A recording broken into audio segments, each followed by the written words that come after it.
8 remain. Which of them will take home the ultimate prize? Find out next.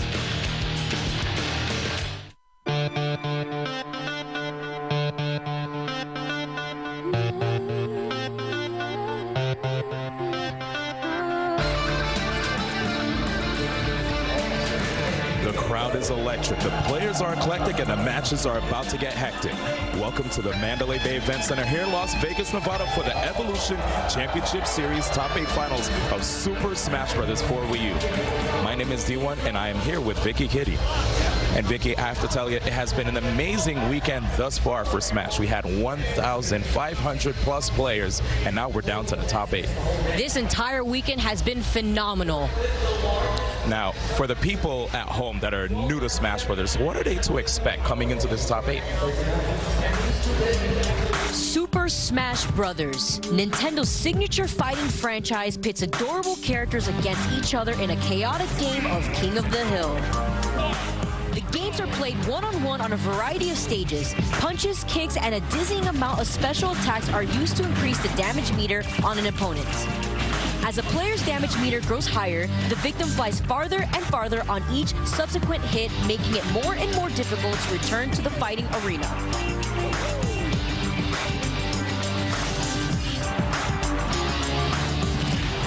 If a player is knocked entirely out of the fighting arena, they lose 1 life or stock. Each player has 2 stocks, and the goal is to knock your opponent off the stage twice, thus depleting their stock and winning the game. Matches are played best 2 out of 3 games, and the player left standing at the end is the winner.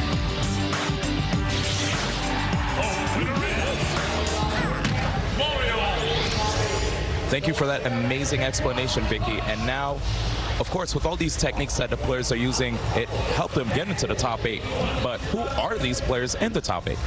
Well, currently in winners, we have Zero, the #1 player in Smash 4 and EVO's 2015 champion. Tweak, coming from Ohio, he's one of the best Cloud Strife players and the youngest player in top 8. Salem, the last standing Bayonetta player who's ready to put on a show. Larry Lur, the best Fox in Smash 4 who loves to play fair and honest. In top 8 losers bracket, we have Ken, the #1 ranked player in Japan, ready to show his sonic speed. DeBuzz, the 4th best player worldwide and the king of notes. Void, coming from SoCal, one of the best Sheiks in Smash 4 and the combo king. Nairo, ranked the 3rd best player in the world and the most explosive Zero Suit Samus. Don't go anywhere, guys. The matches are about to heat up here at EVO 2017. Stick around. We'll be right back after these short messages.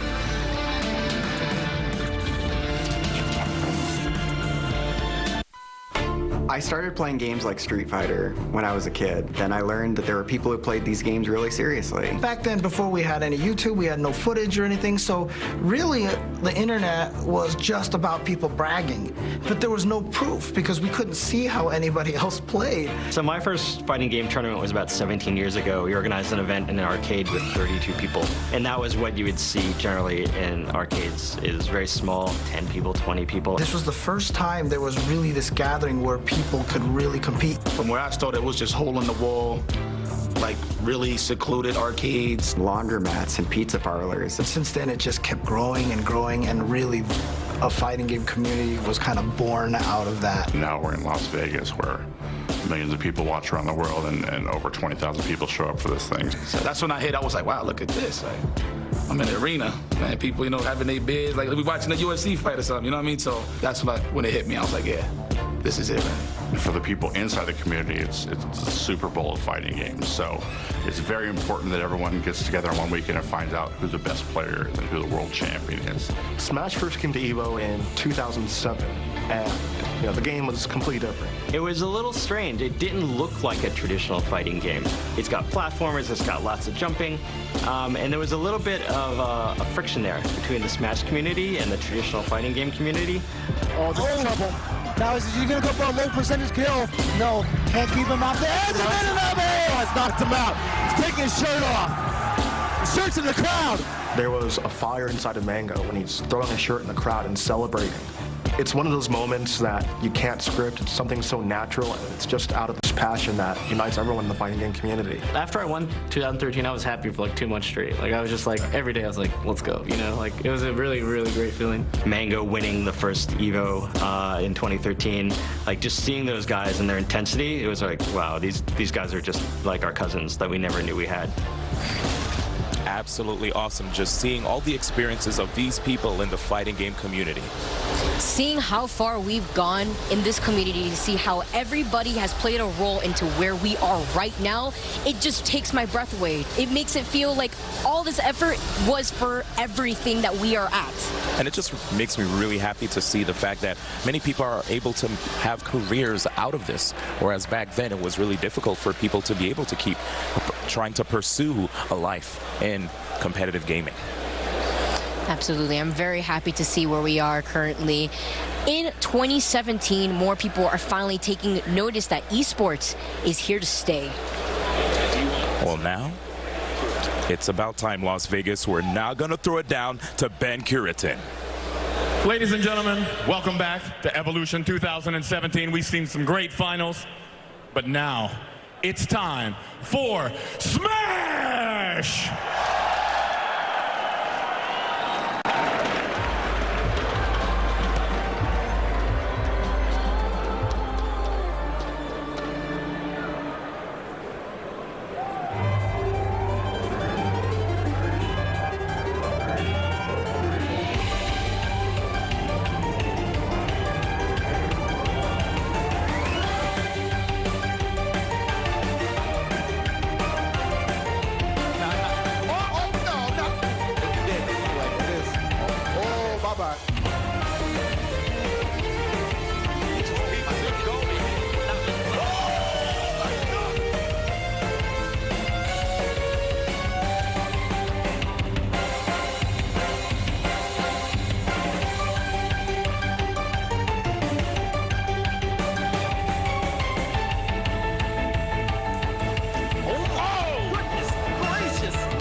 It's time to smash, everybody. Make some noise!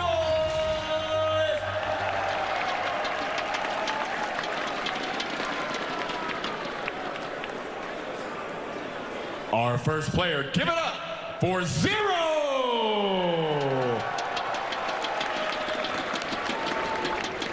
And here he is. Even though his name doesn't suggest it, you know, Zero, right? This guy is the #1 player when it comes to Super Smash Bros. 4 Wii U. Out the gate, you know, you usually hear about these stories about people that go from zero to hero. When it came to Super Smash Bros. 4 Wii U, immediately Zero already started dominating the scene. Zero being the player to win 52 executive tournaments in a row. That is the most tournaments a top player has won consistently at his time. In any fighting game, which is like unheard of. He actually won a Guinness World Record for this as well. So kudos to him, who's about to take the stage with all these amazing people who are showing their respect to him. They love him. I mean, who doesn't love a winner, right? Not just a winner, but an icon for this game as well, as he represents his main character, Diddy Kong. He is taking the stage to represent not just his home country, Chile, but his state as well. Yes, even though he is from Chile, he is currently in the United States, has been attending a lot of events here in the United States, and here he is right now. Zero. And his opponent makes some noise for Tweet! Now, Gavin, aka Tweak, well, isn't he the youngest player here? He is the youngest player in this top 8 right now. The youngest player in the top 8, representing Phoenix 1, Right now, taking the stage, Tweak, a player who actually used to use Bowser Jr., a character that isn't as strong as a lot of the other top-tier characters in the game. He then decided, let me move on and start using other characters such as Cloud. And not only does he use Cloud, he also has a Donkey Kong and a Bayonetta if the time calls for it. Absolutely, Tweak taking the stage. Look at that big smile. I do know yesterday when he made it into this top 8, he could not stop smiling. He was so happy. He was so exhilarated that he needed to just express himself, and now you can see in his face he feels so proud of his hard work and where he's come. Oh, absolutely. And right now I see he's actually rocking the jersey of one of his teammates, Captain Zach. But now it's time to hear from our two competitors before we go into this match. I want to be able to prove people, like, you know what, I was really good in 2015, I was really good in 2016, #1 in the world both years, but, you know, in some ways, I still got it. Even though most people know I got it, I want to be able to prove, yeah, on this big stage, I still got it today. It will mean the world to me. It will mean the world to me. It will really help me in a lot of ways, and I just want to make it happen. I feel like when I play, like, especially when I'm playing well, I get this sense that, like, sometimes I really feel I could be the best player in the world. I feel like that's what keeps me going, and a lot of my close friends feel the same way about me, so it motivates me to keep playing, because I really want to be the best player in the world, and I feel like even at my current state, I possibly could be. It's just a few more things need to flesh out first, I guess. Both of these players are just so intelligent when it comes to their approach to Smash Brothers. Right now, Zero having a winning record against Tweak, which, you know, not to say that Tweak has never gotten a win on Zero. He actually has. But Zero having the dominating record right now on Tweak means that Tweak has something to prove on this big stage. Will he be able to upset Zero, #1 in the world? Well, their score right now stands 6-0, 1 to Tweak. That one itself, though, speaks volumes, as Zero is the best player right now in Smash 4, has always been the best player for Smash 4. So it is very possible for Tweak to make that one into a 2. Yep, and one of the most interesting things about Smash Brothers, especially in the last 6 months, is the fact that players have been finding ways, like openings actually, in Zero's armor. And here it is right now. We have Tweak opting to go with the Cloud and racking up that damage with that cross slash. You know, that move does so much damage. It's really good at anti-airing and just straight up interrupting opponents as they try to approach. It's a very good idea to use that move whenever your opponent is constantly jumping to catch him out of it. And not only that, but you also take stage control as well. Yep, and now, you know, looking at Zero with Diddy Kong, understand that when Cloud has that blue aura around him, he has his limit fully charged. When the limit is fully charged, Cloud is actually potentially one of the best characters in the game. But right here, Zero using the strategy of trying to get rid of the limit and making sure that when he knocks Cloud off without limit, he's unable to recover, as you saw there in the first stop. And that's something that Zero has as a player. He's very dominating against his opponent off stage. He knows the struggles of what it is as Cloud has to make it back without his limit. Yep, and there it is, Tweak finally able to rack up some more damage right here, but is he going to be able to take that stop? Power shields coming out. They mean that they perfectly shield those moves and allowing them to act immediately out of it to punish their opponent. Now watch right here. With Tweak having this limit, he's probably going to opt for more grabs, because people tend to block a lot against Cloud because they don't want to get hit by any of his limit moves. They have a lot of amazing knockback, and 3 out of the 4 of them do have invulnerable frames, which means that you're unable to interrupt the move when it comes out. And I like that patience from Tweak there. Notice how he faded back and waited for Zero to try to make it back onto the ledge to see what action he would commit to. Oh, and right there, actually, Tweak just a little bit off the mark, trying to get that limit climb hazard to send Zero to the sky, as he was at high percents, which means that he's close to losing his stock. But as Zero is gliding above Tweak, he's very prone to losing his second stock, but at the same time, Tweak is at his last stock for this game. There it is right now. Zero still keeping all of his stocks, as you said. Only 2 stocks these characters have in these matches. This is going to be a 2 out of 3 as well. And here it is again. Zero applying the pressure against the down tilt to that up smash and ending the first game without even dropping a life. Without even dropping a life, Tweak understands with that raised eyebrow, and he sees, okay, I need to get my head in the game. I need to relax. You know, when these players are on the stage, the nerves kick in. They know what's at stake here. This is EVO 2017, and Zero looking as focused as ever, basically unfazed from that match. 2 stocks at the ready. He wants to make it game 2, 2 extra stocks there. Yep, and interestingly enough, if you saw the stats right there that they had for Zero, when they were talking about defeated Seagull Joe actually defeated Zero one time at the Big House. But in any event, we're going straight into it right now. Game 2, and since this is a 2 out of 3 scenario, Tweak is going to have to bust out a character that can net him a quick win, and that character right here is Donkey Kong. Why is that, Vicky?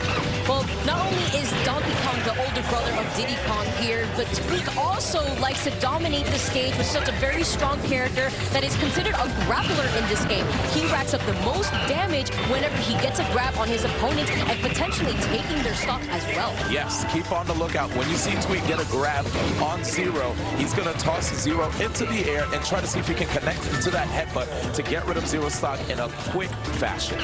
But here's the problem with characters like Donkey Kong. Yes, they're grapplers, but they lack the frame data and the speed to contest such a fast character such as Donkey Kong. And this is why you're seeing Tweak be pressured so much against the ledge versus a player like Zero.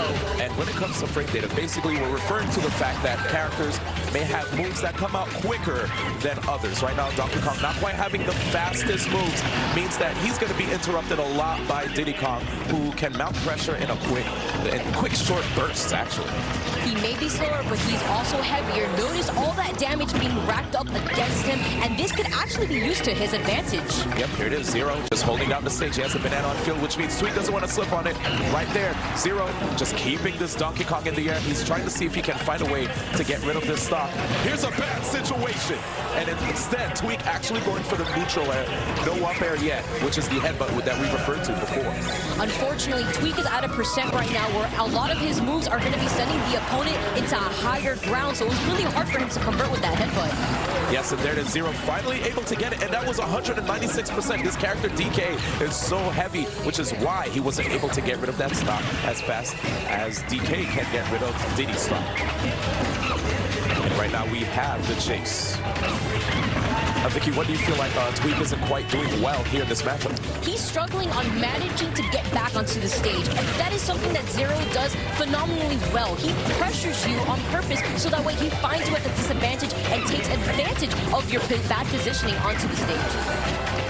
And here it is again, Zero just continuing to kick DK out of his attack range. You know, Donkey Kong does have some great moves. Oh my goodness, he actually just dodged the grab right there. You see Tweak reeling back in his chair, understanding that he is just unable right now to mount the pressure that he wants to. Instead, Zero dictating the pace of the match, sending Donkey Kong left and right.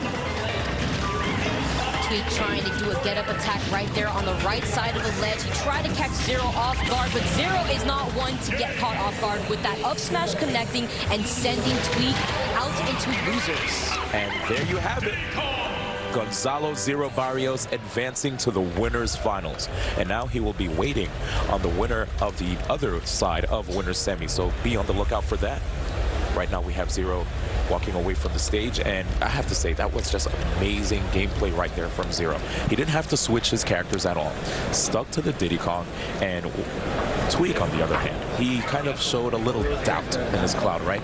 We saw in Battlefield, he kind of got dominated there, and then decided, you know what, maybe if I'm able to go Donkey Kong, all I need to do is try to capitalize on the fact that Zero may whiff a move, maybe he'll go for an unsafe pressure tool, and that will give me the opportunity to get a grab. But that never really presented itself. Yeah, I liked his choice of switching. Okay.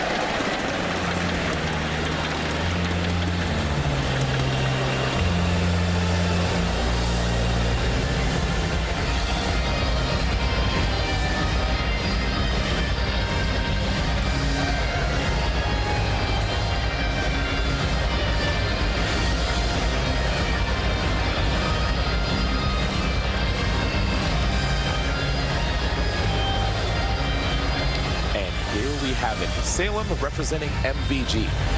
Salem being MVG's very own Bayonetta player. Look at this surprise on his face. He doesn't know what's happening right now. He's like astonished. The amount of support he has walking into this stage, seeing how far of a player he's gone to make it into this top 8. You know, one of the reasons that Salem is so happy is because this is actually his first time getting into a top 8 at EVO. We've been at EVO for 3 years. This is our 3rd year here in 2017, and Salem has never had the opportunity to actually take the stage here, the grand stage at EVO in Las Vegas at the Mandalay Bay Event Center. Look how he walks onto the stage. He trying to find his footing there, trying to regain himself. At the same time, when you walk on a stage like this, the nerves seem to settle in. We mentioned that earlier with Zero and Tweak, but Tweak didn't seem so frustrated at the same time. And his opponent, give it up for Larry Lurr. Larry Lurr, the best Fox player in the planet, coming from Southern California. This man last year was ranked 5th, but dropped a little bit now, ranked 6th best in the world. And regardless, he's still top 10, so that's nothing bad. That is definitely nothing bad as he tries to, you know, support his supporters himself. He needs to get his head in the game. He's been playing so well this tournament that it would be just fantastic to see him walk away with the crown. Oh yeah, but it's going into this match against Salem, it's going to be a little bit difficult seeing how Salem is playing a character who is well known for giving his mate, Fox McCloud, a tough time. And now we're going to have a word from both of these players. Let's see what they were thinking about going into this tournament. Haven't won anything like really big for Smash 4 yet.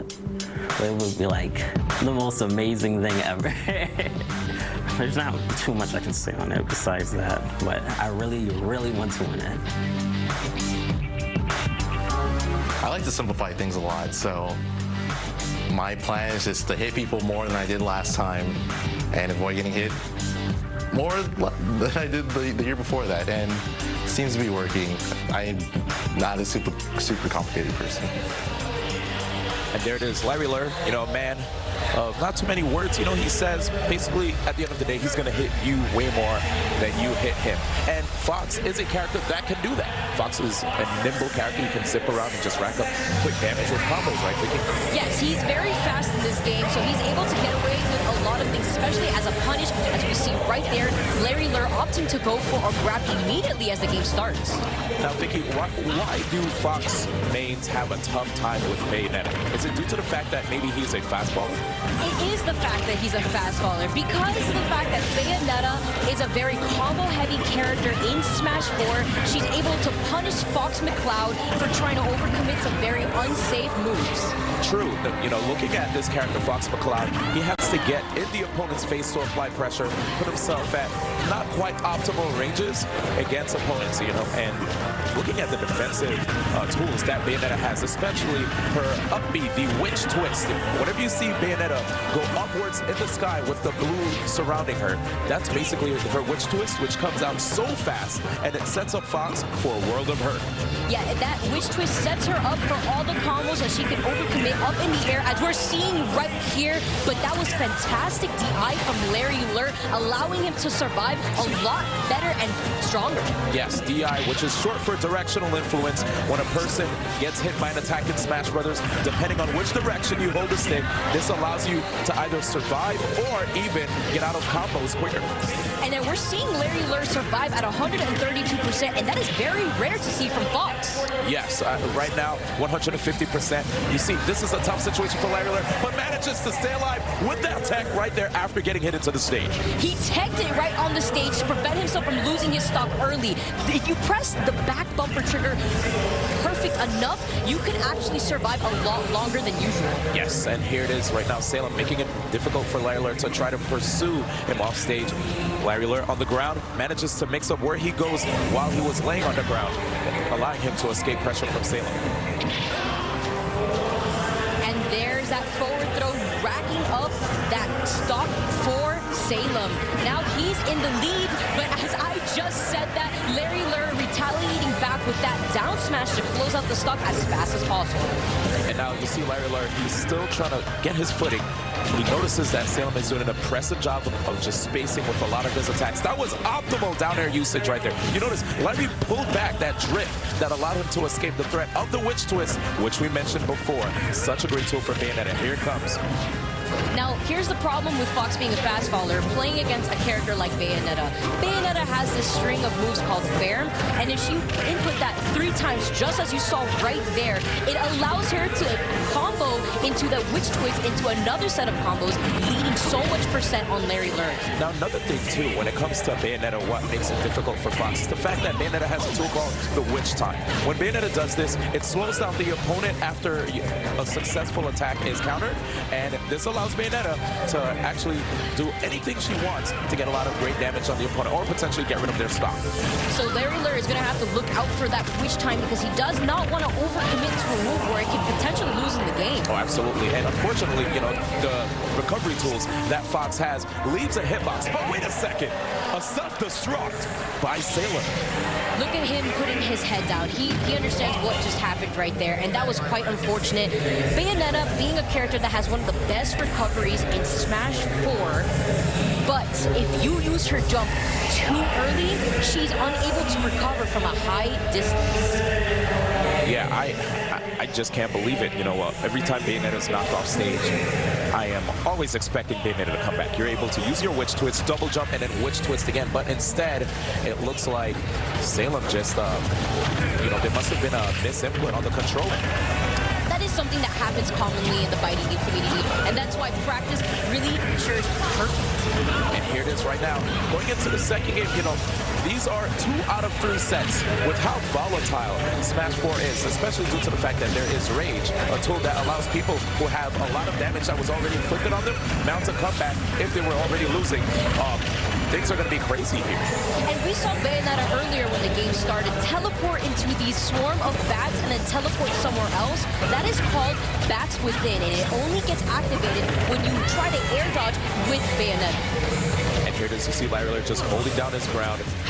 He's making it difficult for Salem to land, but Salem was able to land by putting out the hitboxes of that neutral air that Bayonetta has. Yeah, that's what we're seeing, the Bats Within allowing Salem to get below Larry Lurr and try to get the better ground on her. And if you notice too, Salem always just putting out attacks, making it hard for Larry to want to approach, to want to even edge guard. But here it is, Larry on the hunt. If you notice, both of these players right now have high percent. That was an example of patience right there. Notice how Salem took a step back, waited for Larry Lurr to recover on the ground and get that grab. And there's the grab, setting up. We have to throw it to the right. Larry Lurr actually getting caught right there by the bullets. And there's the interception with the neutral air, taking off that stock from Larry Lurr. Now Larry Lurr is going to have to try to find his way to close out this stock, and immediately with the back air, going to do it. We are at a dead even game, ladies and gentlemen. That is correct, Vicky. We are at 1 stock apiece here, but Larry Lurr does have the lead when you look at the scoreboard. Now, will Salem be able to tie this up? He's fully capable of doing it, as his character does have a good matchup spread against Fox.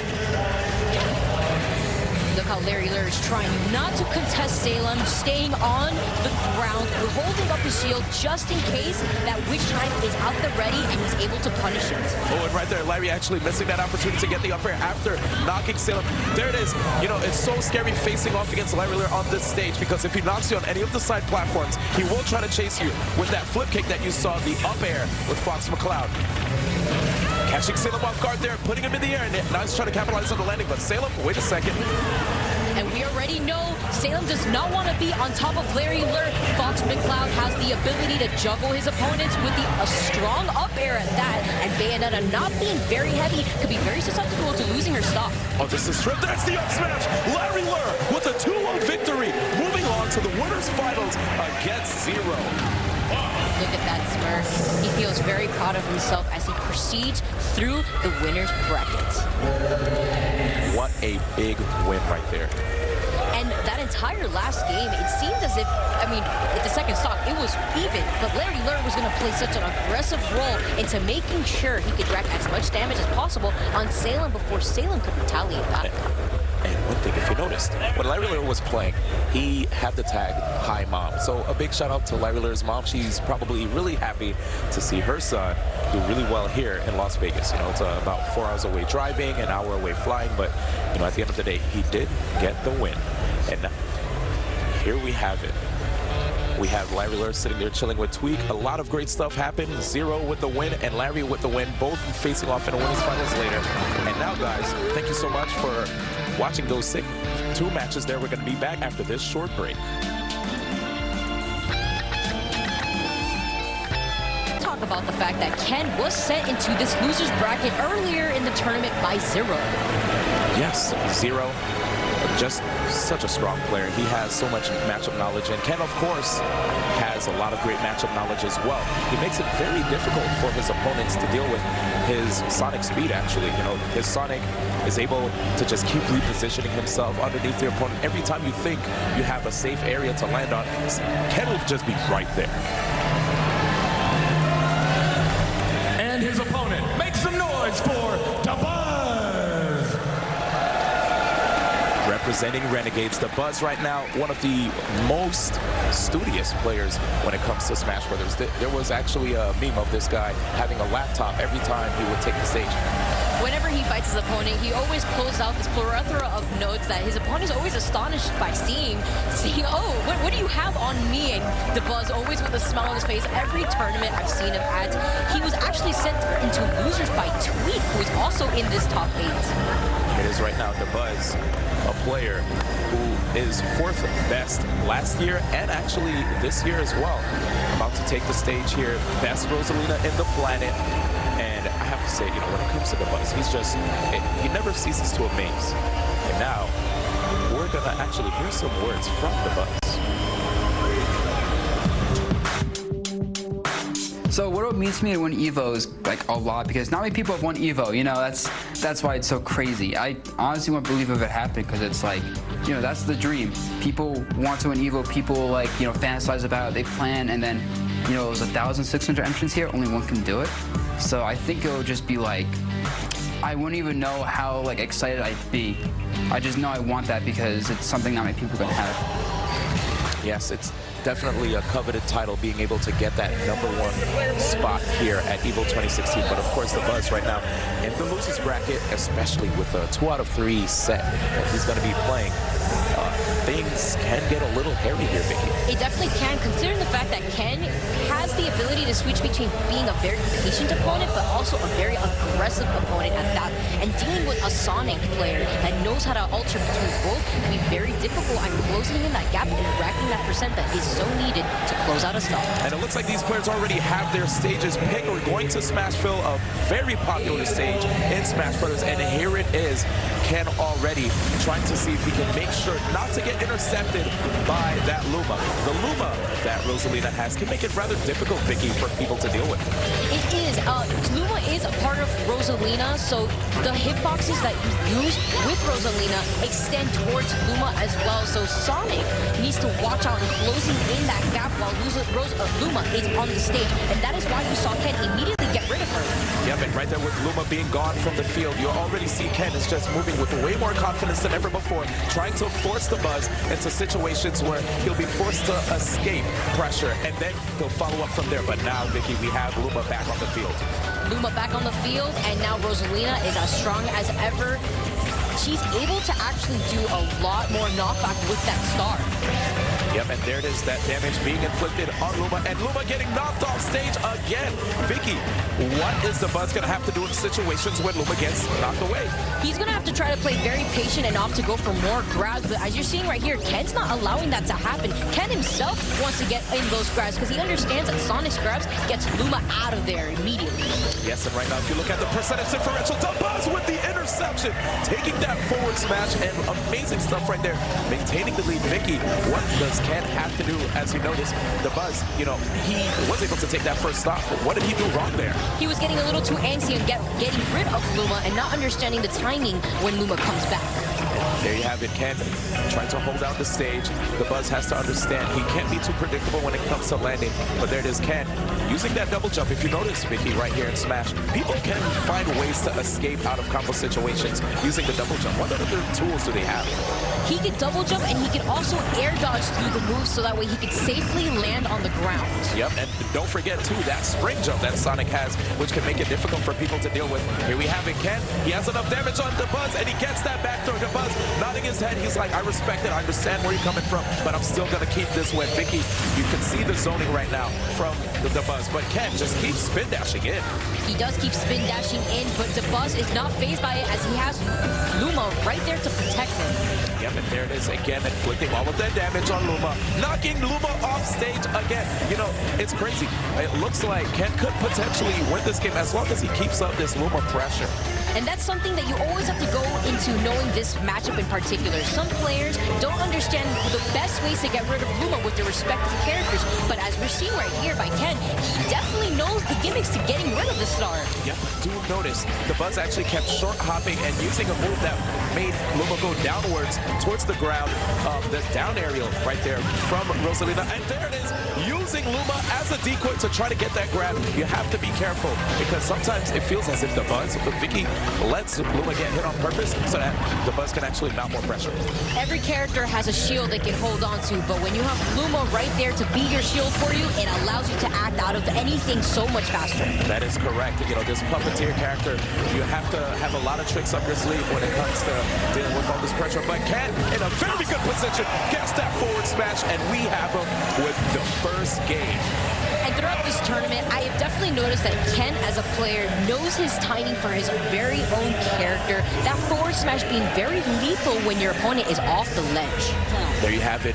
Best Sonic player in the world, #1 from Japan, Ken, putting DeBuzz on the verge of being knocked out of EVO 2017. Here in the Mandalay Bay, DeBuzz does not want to go out with an immediate loss of a 7th place finish here. Let's see what happens as we go to Town and City, a stage that is known for the lower ceilings. This fact that this stage has lower ceilings is going to make it very easy for both of these characters in particular to send their opponents upwards and potentially taking their stock relatively early. And if you notice right there, DeBuzz already trying to send Ken straight up into the air using that up air that Rosalina has, which is very difficult to deal with. You know, the knockback is so high, even at low percents. And did you see Ken's shield right there? Just as we explained earlier, that could lead to a potential shield break, and that is something that Ken definitely does not want to be put into. Absolutely not. And here it is already. Ken with the perfect just conversion off of that spring. Now, if you look at the percentage differential, things are looking very good here for Ken. Do you feel as if DeBuzz's game plan is not quite working out? What's your thoughts on this one, Vicky? Well, it seems as if DeBuzz continuously gets pressured because of the sonic speed that he has in this game. He continues getting into his face as DeBuzz tries to push him away. He's waiting for his star. He can't do as much damage without her, and Ken going off stage trying to snipe DeBuzz and taking DeBuzz's first stock of potentially DeBuzz's last stock now. Yes, absolutely insane interception right there. And here we have it. DeBuzz on his final stock. It could potentially be his final stock of the tournament. We have the Luma right there, just making it difficult for Ken to try to get inside, as we said before, but he did have a couple good tools that allowed him to actually knock Luma away. Here it is. He's not trying to get too predictable, but it still looks like DeBuzz has a good beat on his movement now.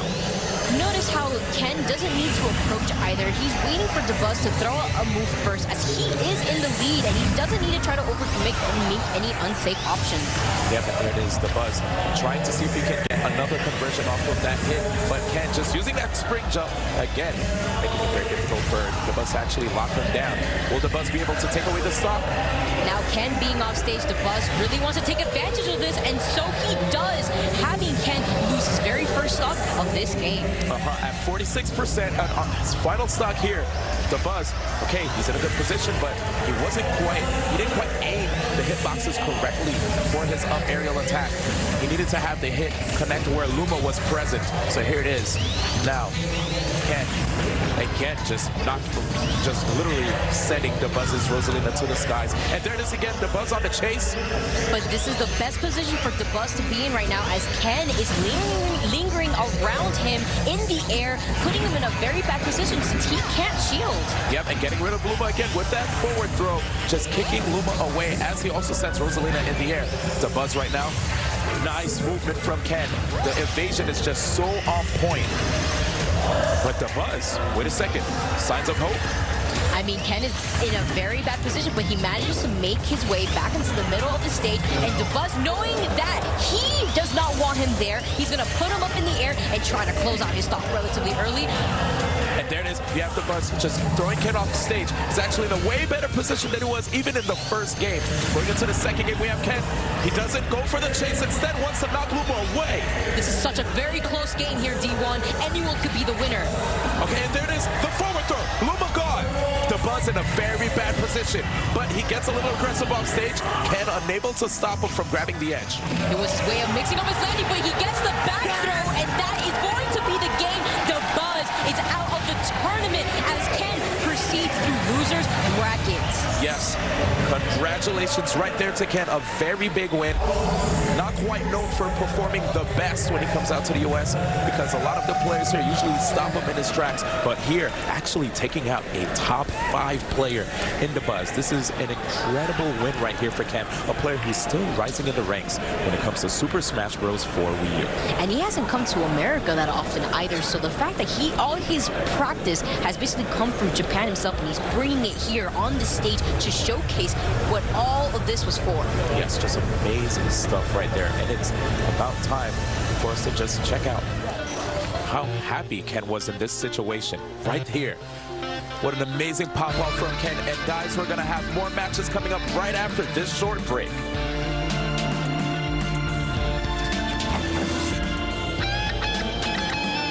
Tweak waiting for the fight of Void versus Nairo.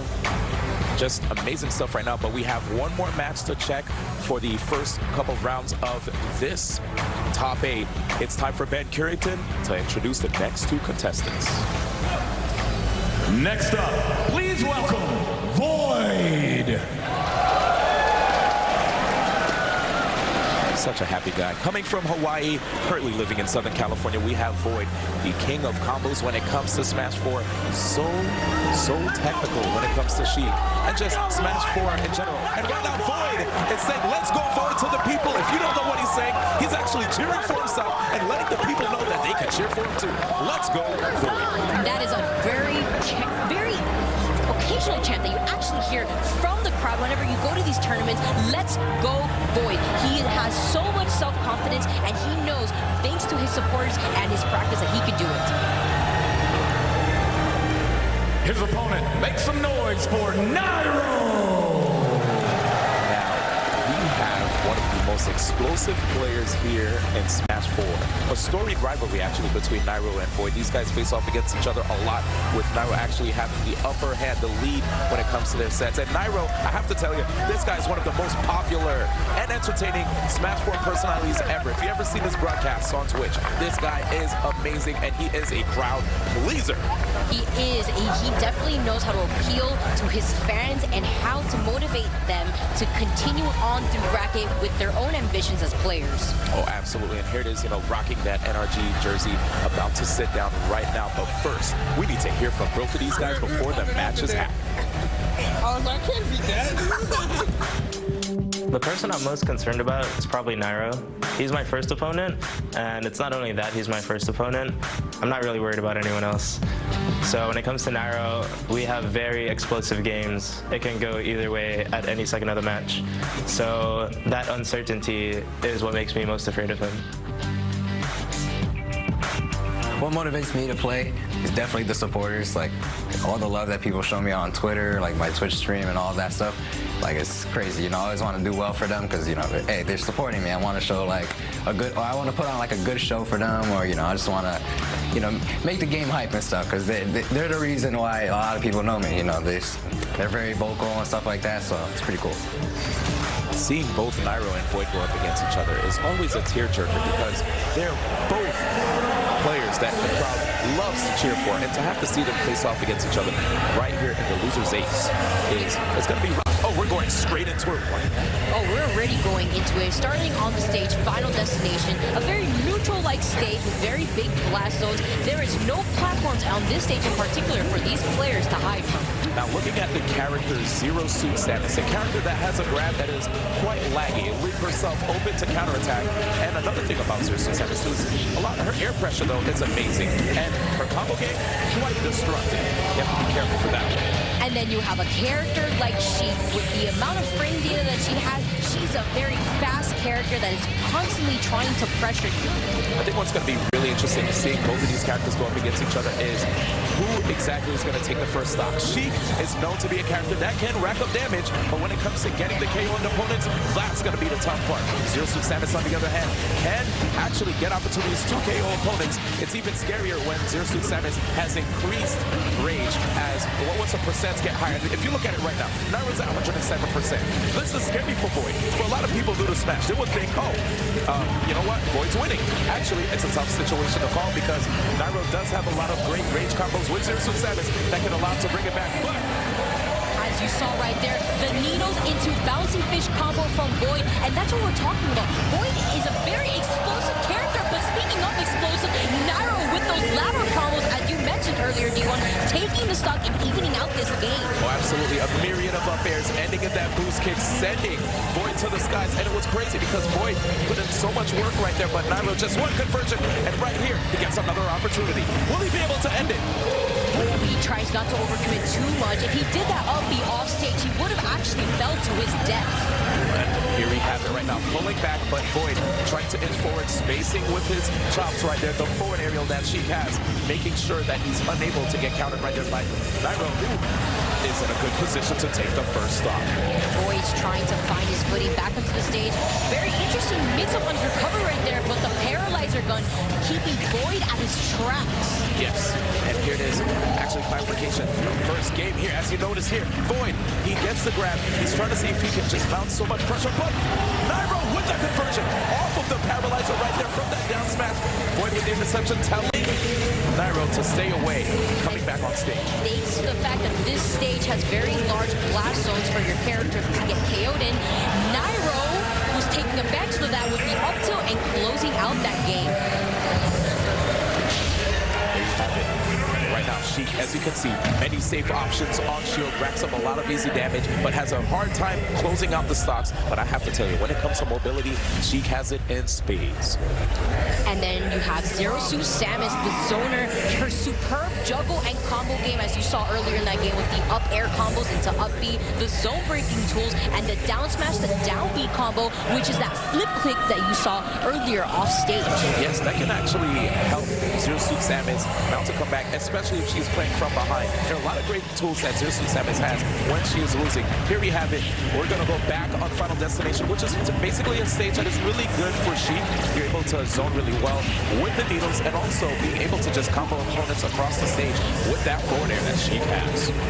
And she's able to live a lot longer, considering the fact that Sheik is also a light character, and because of the fact that she struggles on landing that final blow to take the stock, it can be very lethal for her.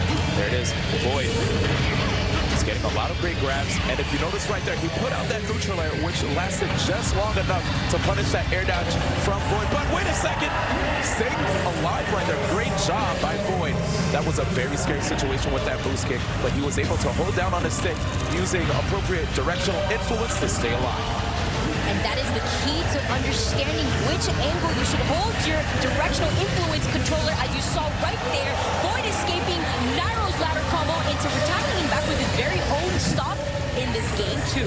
Here it is. You see Nairo right now trying to just hold down the stage, but Void sneaking by with that bouncing fish, trying to set up a wall here, and he's just racking up the damage with the needles. Every time he sees an opening, he's going to try to counterattack, as you saw there. And we saw that with grab right there, D1. You mentioned it is very laggy and can leave you very open to getting comboed yourself. Oh, big time. And notice how every time you see Void try to jump on top of Zero Suit Samus, you see the up tilt, a great anti-air tool that Zero Suit Samus has. And actually, Nairo was able to KO Void with it in the first game. And immediately retaliating back with a two-stock that game two and hitting him with the up smash from a whipped up B combo. Yes, that up smash is such a great KO tool for Sheik. You don't want to be caught by that diamond cutter, as it will send you straight to the skies. And if you try to land on top of Sheik and hit Sheik as Sheik is charging that up smash, you will not be able to interrupt it because the hands actually are intangible. You can't interrupt them. They basically will win against any move right there. So great job right there by Void. 1-1 here with the score, and it looks like we might have a stage with platforms that may just aid Nairo's combo game. What will we see here? We're seeing Battlefield. This stage in particular, the fact that it has 3 platforms allows the players to mix up their landing options so that way they're safer from their opponents. Yes, and another great thing about the stage is the fact that characters' survivability increases with a high ceiling. But facing off against Nairo here on this particular stage can be quite scary. Having these platforms means that Nairo will have more than enough opportunities to keep shading those up aerials that we saw before to end with a boost kick off the top of the screen. Especially if Nairo catches Void on these top platforms, it could be a stock difference for him. And a scary situation right there, but able to come back on stage. Zero Suit Samus does have quite great recovery. As you notice, that tether that we did see before, it just allows Zero Suit Samus to sit right back towards the edge. It leaves Zero Suit Samus less vulnerable so that way he can make it back onto the stage easier. There you have it, and the spacing right now, Vicky, from Nairo just makes it really difficult for Void to try to keep it going. And what's going to happen here? Off the top! And that is why platforms are so necessary for Nairo's play, because he is able to overextend and close out those stocks early. And such tricky movement right here. As you notice, the zoning from Nairo.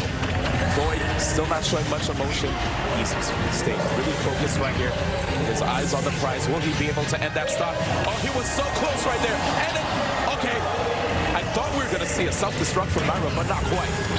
That a lot of things just happened on the left side there. Off stage, Nairo was able to get back onto the stage safely as Void overextended off stage to close out Nairo's stock early. Here comes the pressure again. Nairo on stage, trying to see if he can interrupt that vanish recovery from Void with that down smash to no avail. Void still struggling to try to get this last stop. Nairo gets the ender. 2 stock, 143%. Void finishing at 7th place.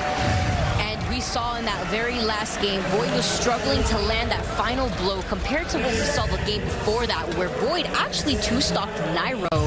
It could be very difficult as Sheik to finalize that game when you are behind, fortunately. And here we have it, Void flying off stage and Nairo running right behind him. But I'll tell you guys right now, the matches are getting crazier and crazier as time progresses. Please stick around. We'll be right back after these short messages for more EVO 2017 action.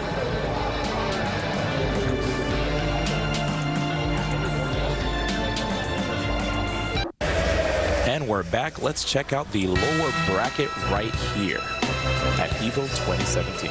We currently have in the losers bracket Salem versus Ken, a matchup that is not obscure to Ken whatsoever since they have their very own Bayonetta back at home.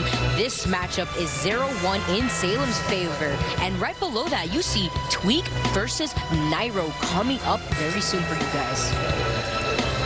And right now, guys, we have Salem and Ken taking the stage. As a reminder, 7th place, The Buzz, and 7th place, Void. If you're now joining us, we have 6 players remaining here in Las Vegas. Ken, an impressive Sonic main. We've already seen what he has done to The Buzz. The Buzz, just such an amazing player in his own right.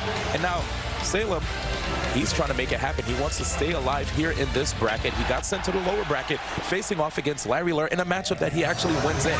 Let's go straight into the action, Vicky. And we are starting off on Smashville with its very own platform that never disappears but is constantly in motion.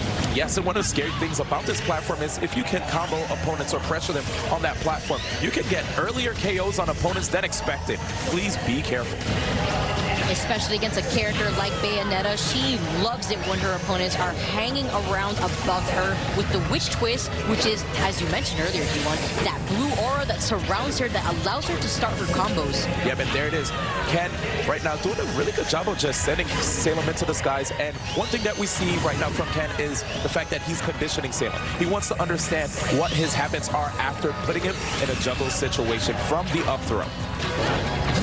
one of the things that can actually help him is noticing when the air dodges happen and trying to punish them. So we'll see what Ken does here, Vicky.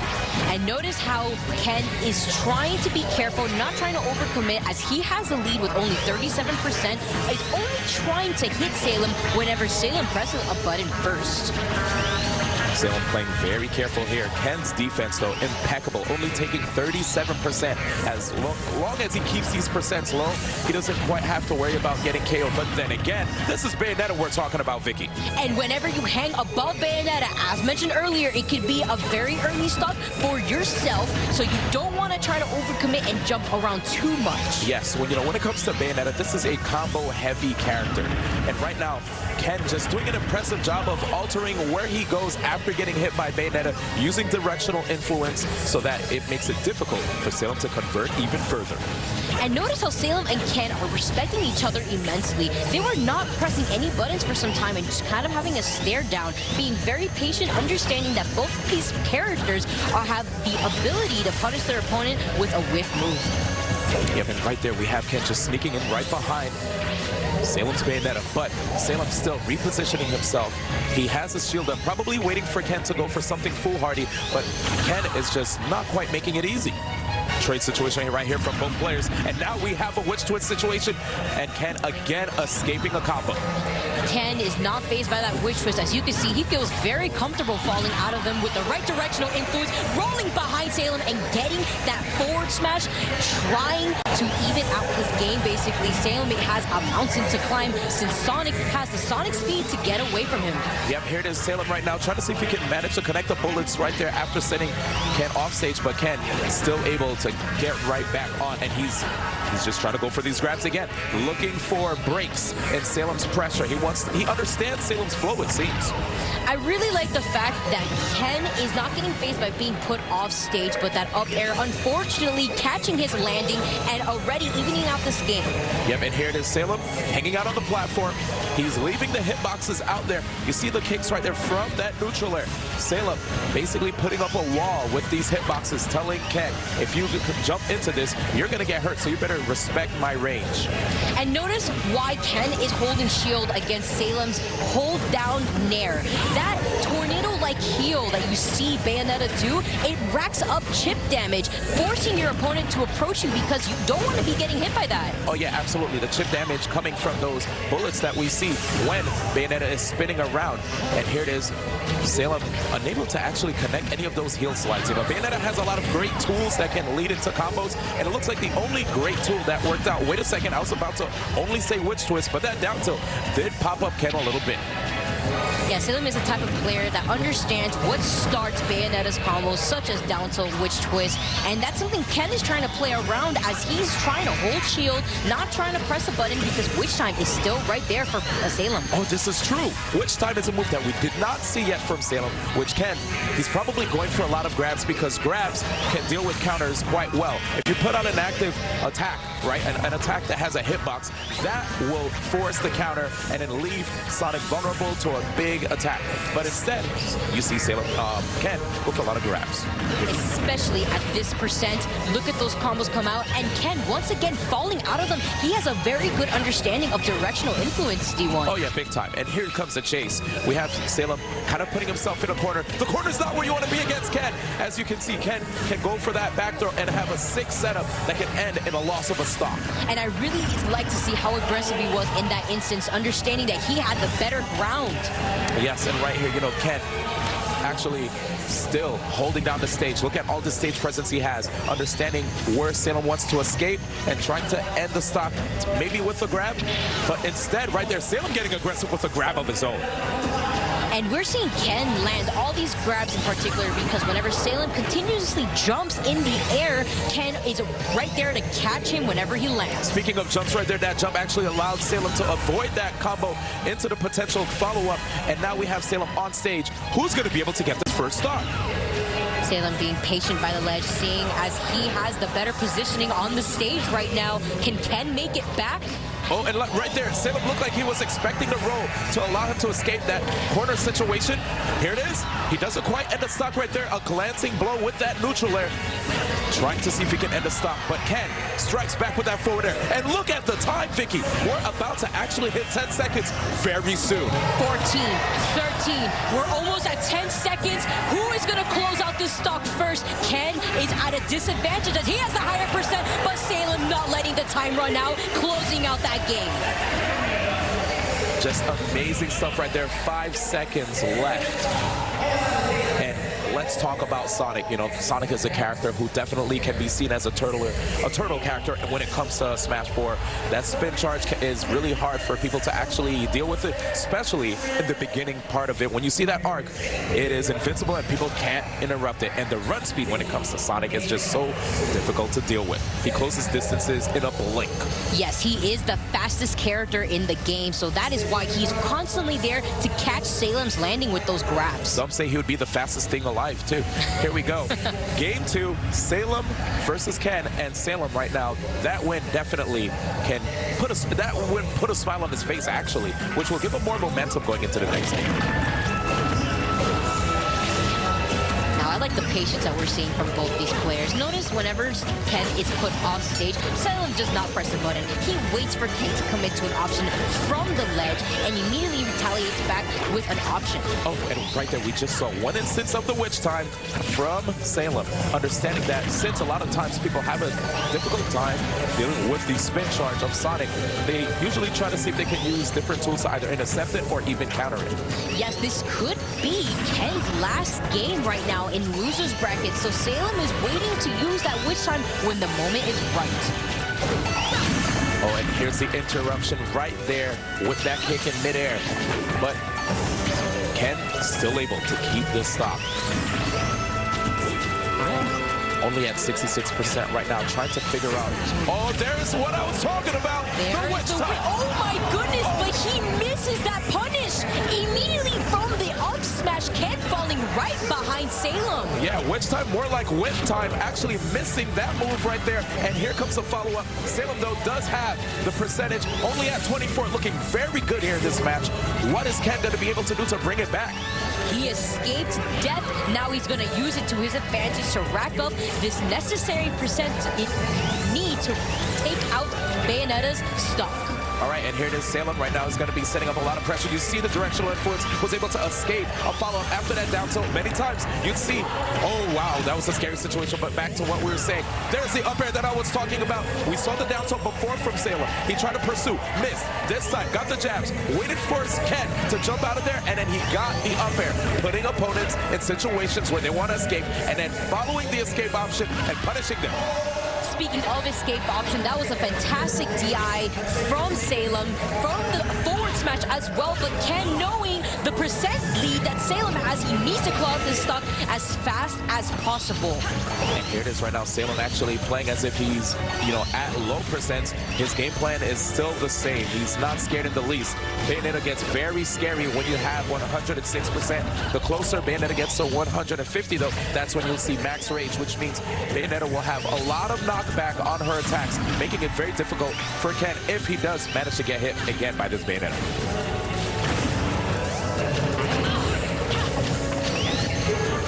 Okay, and here it is. We have it, Salem. Oh, wow, what an interception there. Notice how Salem is not phased by this percent, getting hit by that up air, sending him right up there. Is this gonna? No, it isn't. That throw will not be able to do it yet as Salem makes his back towards the stage. That is very difficult right now for Ken to end the stock. As you notice, Bayonetta's recovery is just so great. Here's the follow-up. That air dodge, letting him get right back on the ground. And that air dodge is very necessary, but there's no air dodging in this witch twist right here as Ken is out of here from that witch witch time and a taunt. That dance that you saw Bayonetta do at the end of the game really reflects the confidence that Salem has standing on this stage. And there you have it, Vicky. 5th place going to Ken. Salem moves on with an impressive display of Bayonetta right there. Using the witch time more so in the second game, not so much the first one, probably conditioning the opponent, telling them, yeah, I'm not really going to rely on this. You could be as aggressive as possible. Then, in game 2, catching Ken unawares, getting the win. And that's what I really liked, that Salem used witch time for the very end when it matters the most, because if you use it earlier on in the game and your opponent sees that you're very happy on using it, it can be used to their advantage, and look out for it. And look at Salem, such a big smile on his face. You could see those pearly whites. Guys, we're about to go into a break right now. Stay tuned for more EVO 2017 action.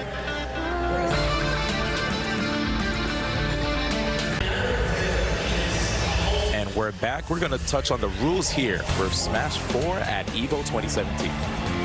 So here we have game settings, 2 stocks, 6 minutes, 2 out of 3 games, winners finals, losers finals, and grand finals are best played 3 out of 5 games. First stage is decided by rock, paper, scissors. Winning players is not locked into the game character for the next match, but has to pick before loser selects character.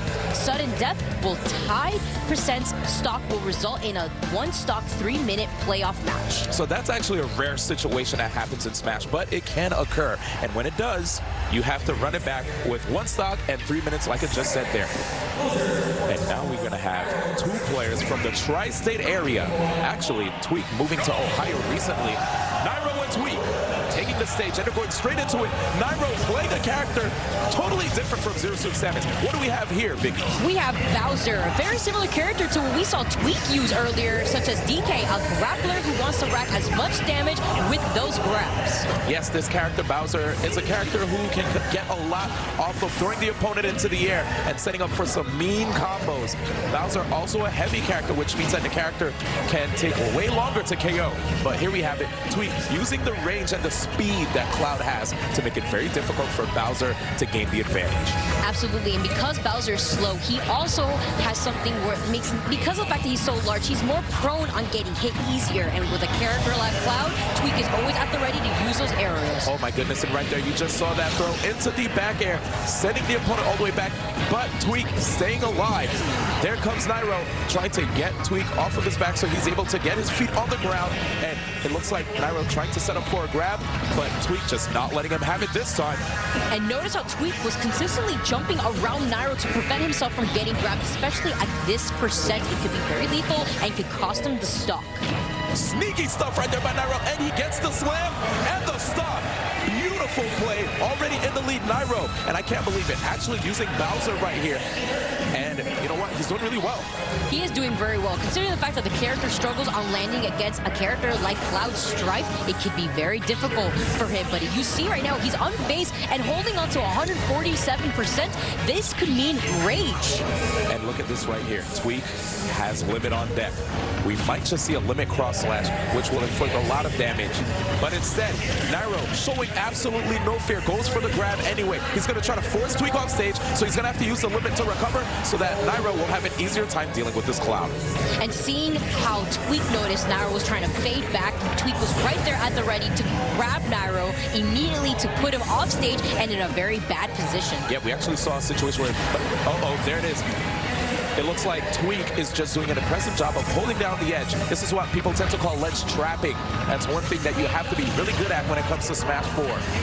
Absolutely, because at any percent, you could be taking your opponent's stock or vice versa, your opponent taking yours. Yep, and you don't want them to come back on stage to bring it back either. So here it is, Nairo right now sees his opponent Tweak at 82%. Tries to get the grab, but Tweak started coming. Oh, unfortunately, after that grab that Tweak did, he whiffed that jab in the wrong direction. Yep, managing to get another grab, and where's the finisher? Nairo gets the up air afterwards.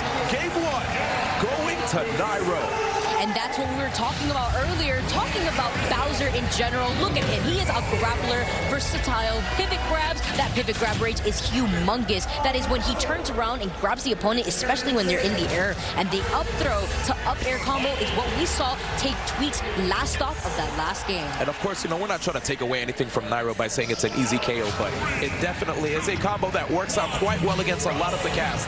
Here we go, game 2.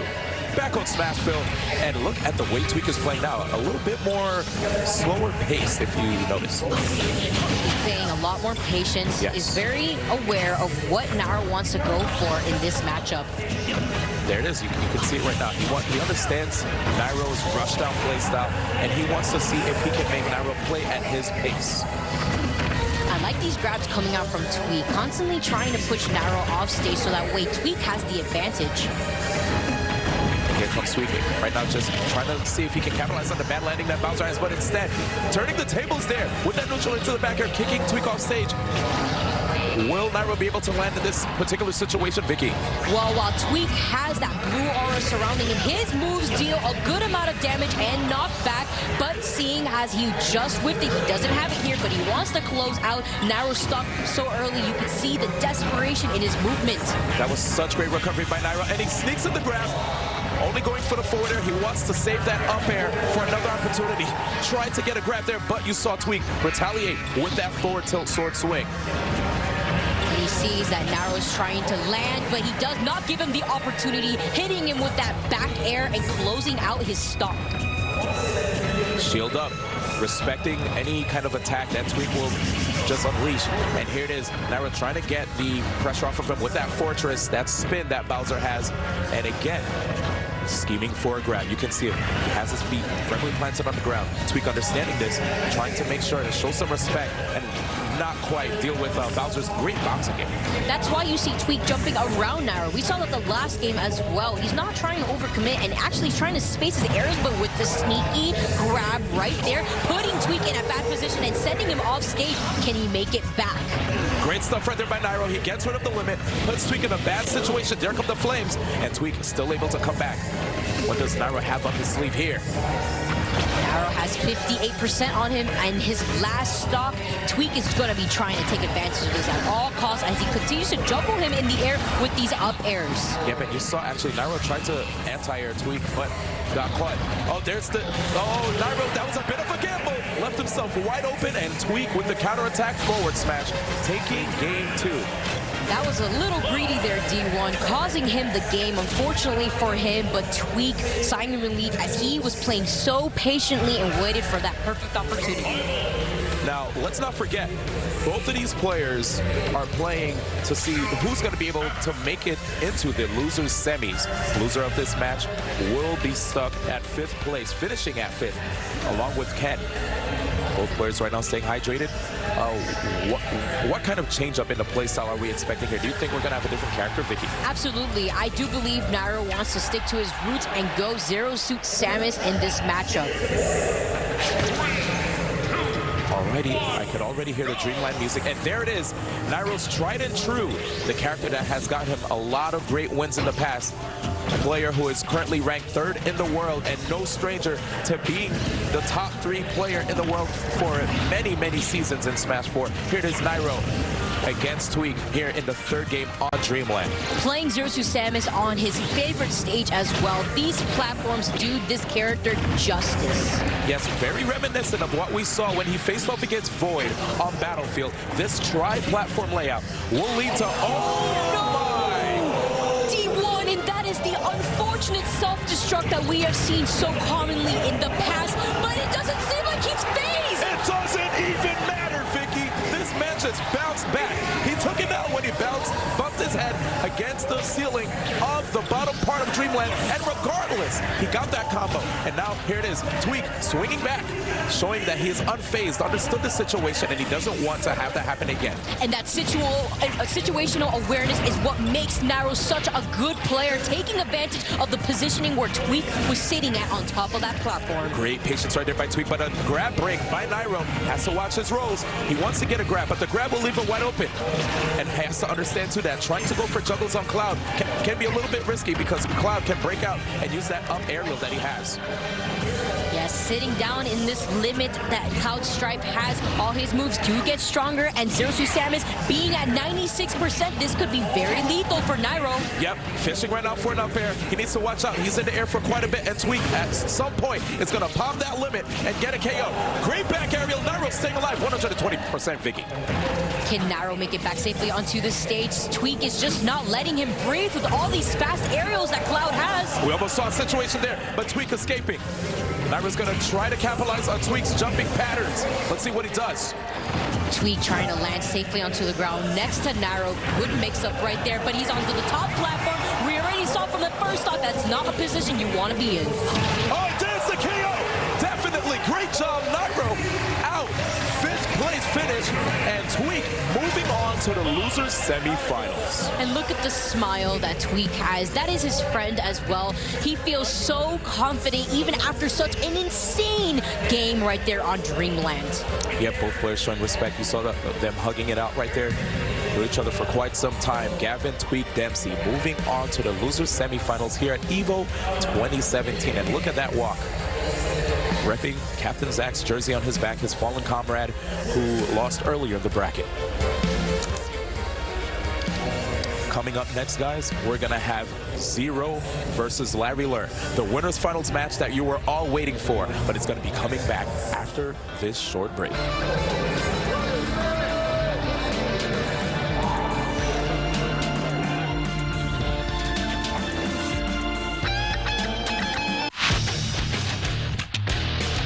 The reason I wear a scarf is because when I first started traveling out of country and out of the city and out of region, first few times traveling for anything Smash related that was not in my city, just outside, my mom gave me a scarf and she said, okay, if you get nervous, if you know it's cold, both reasons, here's my scarf, you can have it.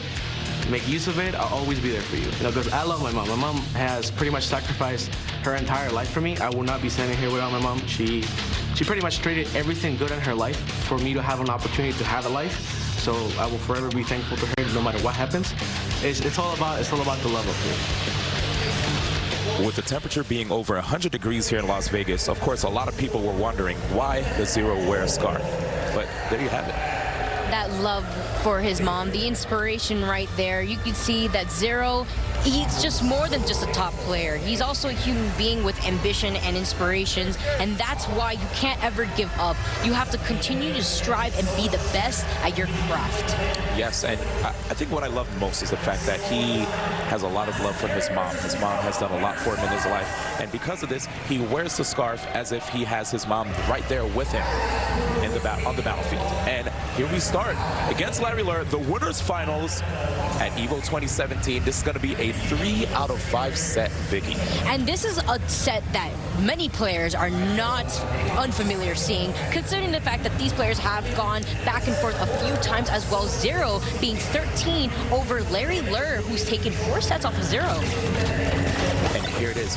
You already see the banana peel that Zero puts out. It makes it very difficult for a lot of opponents. You know, the banana being out there means that you don't have a safe zone. And then players, they'll tend to try to pick up the banana and throw it right back at Zero, but he's so used to that so that he will actually punish you for doing that. Yeah, and Larry Lur playing a character like Fox with a very fast ground speed, he's very prone to getting that banana fast before Zero even has the opportunity to land. Oh, absolutely. Really nimble. Both of these characters, actually. And here is Larry trying to see if he can get a conversion off of that one hit, but Zero was able to escape. Great stuff right there by him. Now, I really liked what he did there. Diddy Kong has the ability to use his side B move, which is called Monkey Flip. Monkey Flip is a move that has a few different types of properties, but it's not going to be enough considering the fact that Larry Lur already taking Zero, the #1 player in Smash 4's first stock. Now, crazy thing about that, you know, Zero might be the #1 player, but as far as Larry Lur is concerned, he has actually got wins over Zero in the past. I wouldn't put it past him here. I mean, he may be the best player in Smash 4, but that does not make him prone to losing to players like Larry Lur. Yes, and here it is. Larry actually quite untouchable. You know, you already see like the 54%, and right there, I just feel like I jinxed him. Regardless, he's really just putting on a lot of great damage right now on Zero. Zero unable to find a way to end this stock. One of the best tools that Diddy Kong actually has when it comes to dealing with Fox's recovery is the down tilt and the forward air. Basically a tool that intercepts Fox as he illusions back on stage. There it is. You just saw the Fox illusion zipped on stage, but Zero was unable to intercept. Trying to recreate the situation here. And this is being very scary against a player like Zero. He always capitalizes off of the bad positioning where you are as a player off stage. Yes, shield up right there by Zero, understanding the percentage that he has, and he's trying to force Larry Learn off stage again. He understands that Fox is a character who telegraphs his recovery quite a bit, especially when you force him to recover low with the Firefox. But there's the answer! Solve the monkey flip, sending Zero to the skies with the up smash. And that patience from Larry Learn, he was not phased. He just retracted back, walked behind Zero, and predicted the monkey flip into the up smash. Amazing play right there by Larry Learn, but this is a 3 out of 5 set. And Fox, a rush down character, amazing frame dead, which means he has really quick moves, and his confirmations into the up and the up smash, those moves just have such great knockback straight to the sky. When it comes to Fox's punish game, you have to be careful. Yeah, he's also a very light character as well, so he doesn't want to be put into very bad positions when it comes to being on stage. So he's going to be looking out for where Zero is, so that way he can maneuver himself around him and condition Zero to try to avoid him. And there it is. You notice how he's like following where Zero's trying to go. Basically, every time Zero's in the air, he wants to follow the double jump. He wants to follow if he tries to monkey flip on stage, off stage. He doesn't want Zero to feel like anywhere is safe. And that's what we're seeing from this respect right now. Notice how Larry Learn opted to go behind Zero. He's trying to, okay, I'm going to keep my distance and try to use these lasers to force you to approach me. You know, those lasers that Fox has with his special move, it racks up a good amount of damage and forces your opponent to get a little angsty. Wow, and Larry Learn, I have to say, just super duper impressive right here. But Zero, again, there's what I was talking about. Zero already setting up with his forward airs. Not quite ending the stock though, but if Zero can just keep looping Larry in situations like that where he throws him off, capitalizes on recovery time and time again, Larry Learn's percentage will be high enough where he won't be able to actually return to stage. Yeah, you're not unable to get hit when you are in that illusion. So that's why Zero likes to capitalize off of that position. Because once you commit, you have to be in that illusion. But notice right here, he is unfazed by that. Zero's face remaining immediately neutral as Larry Learn took his first stock with a back air. Yeah, that up tilt just makes it really difficult for people to get up on stage. If you try to get up on stage in an unsafe manner, Larry will time that up tilt in such a way where it sends you into the sky, and he has two options, the up air or the back air, mixing up which direction you would want to influence your character after getting hit. There's the down tilt that you mentioned, D1, really good at catching Larry Learn's horizontal recovery. Look at that, just he's actually dancing all around him. Opening situation right here, forcing Zero off, and Zero, you saw that he delayed his recovery so he can grab the stage. But look at all this pressure. This confidence that we're seeing from Larry Learn, and Zero trying to capitalize off of that very low forward air that we saw from Fox McCloud, and he isn't going to be getting it. Zero wants to close out this stock as fast as possible. Yep, here it is, Larry Learn. The patience that is being displayed from him is quite impeccable. Going for a grab, but Zero just breaking out of that, mashing the controller as fast as possible to get out of that situation. And look how we saw Zero slow down his game, and wow, what great awareness from Zero right there, capitalizing off of that grab into up air, taking Larry Learn's first stop. Yep, and the best thing about that was the fact that Zero waited for the air dodge. A lot of times players will go for an early air dodge, thinking that the opponent will quickly go for a follow-up. And right there, Zero just showing the patience that he has. And now he's in a good position to potentially end Larry's stock. But Larry, his recovery so far has been difficult for Zero to basically punish. And we have Larry Learn taking game 2 over Zero, the best player in Smash 4. This is a very big deal. Yes, right here we have the best Diddy Kong and the best Fox in the world facing off here at EVO 2017. And we have a Game 3 scenario for Zero with him having 0 wins right now on the scoreboard. It's actually 2-0 Larry Learn. Yes, 2-0 Larry Learn. I did not stun. Are we going to see Zero get sent into loser's bracket for this top 8? Larry Learn putting a number 5 on that scoreboard versus Zero. Oh, right there, Zero going for the jabs into the finisher, but Larry was able to actually block the rest of that and right there punish Zero for it. So it's going to have to be careful. Wow, and you know, speaking of the patience that we saw from Zero, we see that also from Larry Lurk. I do. I see him walking back and understanding that he does not need to overcommit as he continues to get all this damage with these up tilts. So much damage right now. Larry waiting. There it is, sneaking by. So Zero, right there, probably thought Larry would have went higher with that Fox illusion, and Larry just went right underneath. Now Zero having dominating stage control. Larry Lurk struggles to make it back onto the ledge safely. He's trying to mix it up right there with the landing on the platforms, trying to juke Zero out to think that he would be on top of them. That was actually insane. You saw Larry try to go for that shine. That reflector is a great tool to actually intercept Diddy's recovery. Here we have it, Zero. He's in a good spot here, but we see the Firefox recovery. Zero intercepting another illusion. That was great timing on the down smash there, catching Larry Lurk out of his recovery and taking Larry Lurk's first stock now of the game. All right, and here we have it. Zero hanging out on the stage. We see the double jabs, and I believe he was trying to see where Zero was actually trying to go after getting caught by the jabs. Still unable to take the stock here, but Larry is still in a pretty decent position. I mean, he has 2 games. He does have 2 games, and he's completely unfazed from Banana. He's constantly on Zero's tail to ensure he can't take out Banana, and with that up smash, closing out Zero's first stock with nearly a dead even game as Fox has the frame data to basically put Zero at the same percent as he is. Yes, it is not safe anywhere when you're facing off against this Fox. He's just so nimble. Look at the rush down. Larry Lurk! Oh! What did we see there, Vicky? He just dragged him down with fast fall forward air, and that's the multi-hitting move you saw him use on the stage. He nearly tried to do it off stage, and if he managed to successfully do that, Zero was being unable to recover. Yes, and there it is. Larry, a lot more damage than we've seen in the first 2 games. Zero looking very good here. And an instant back air. Trying to go for the interception. Did you see how greedy Larry Lurk was in that instance? You could see right there in that action that he wants to close out this game very fast. Yes, I definitely respect the attempt as he noticed he was behind and he had to go for a gamble. He is at 115%, and if he continues to jump, Zero may be able to capitalize off of that with an up smash. And right now, Larry Lurk actually looking like he can potentially win. Probably looking for a jump from Zero.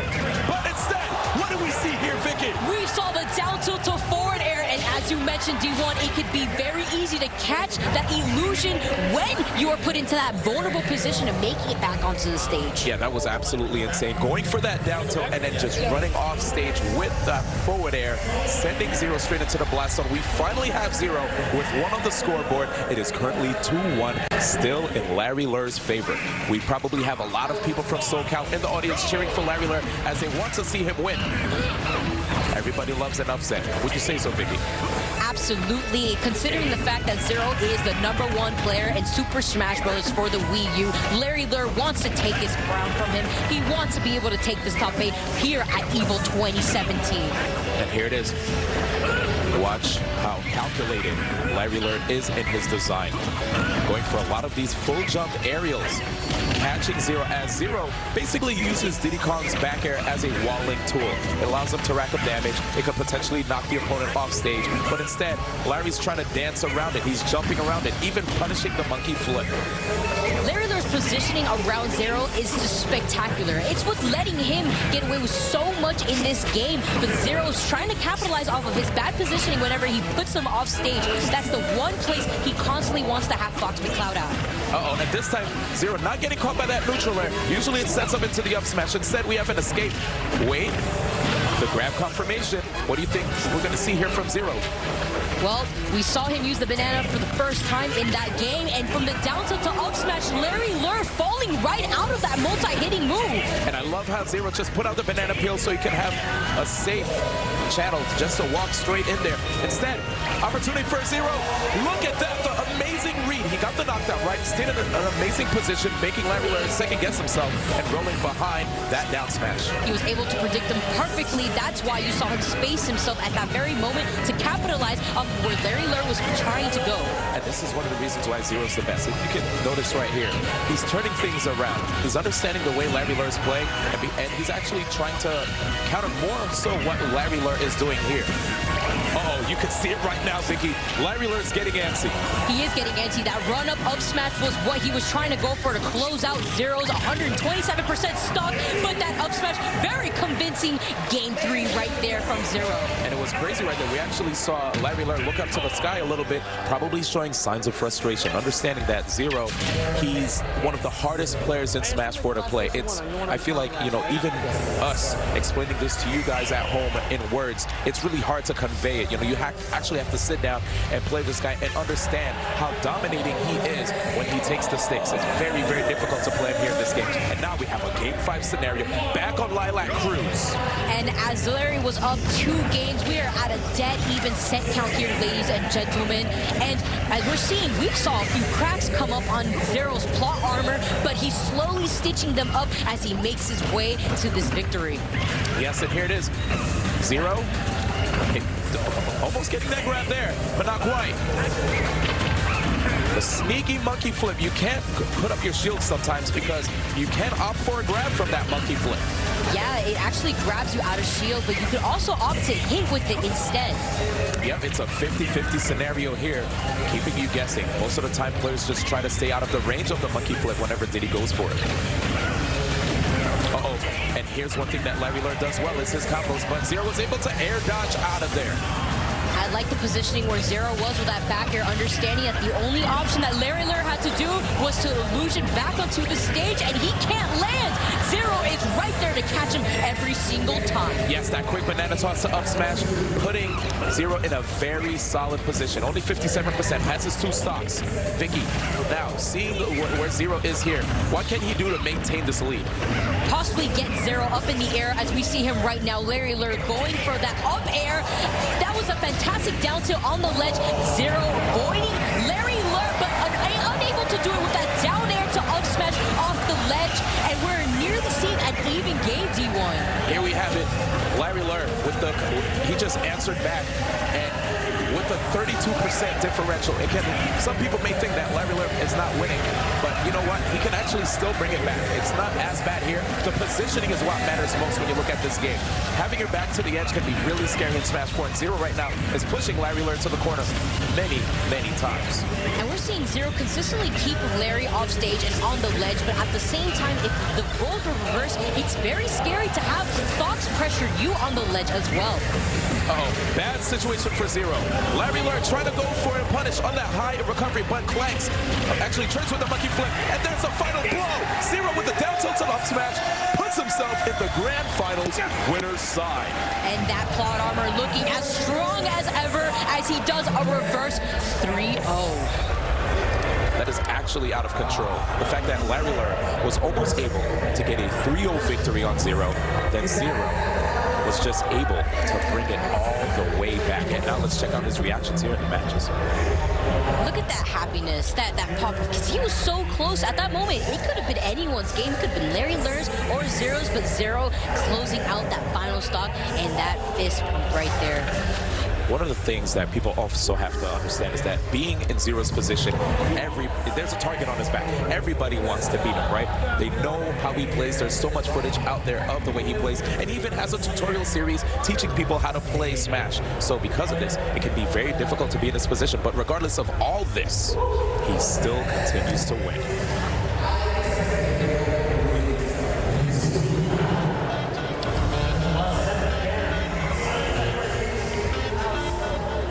All right, guys, coming up will be the losers semifinals. We'll be coming right back after this short break.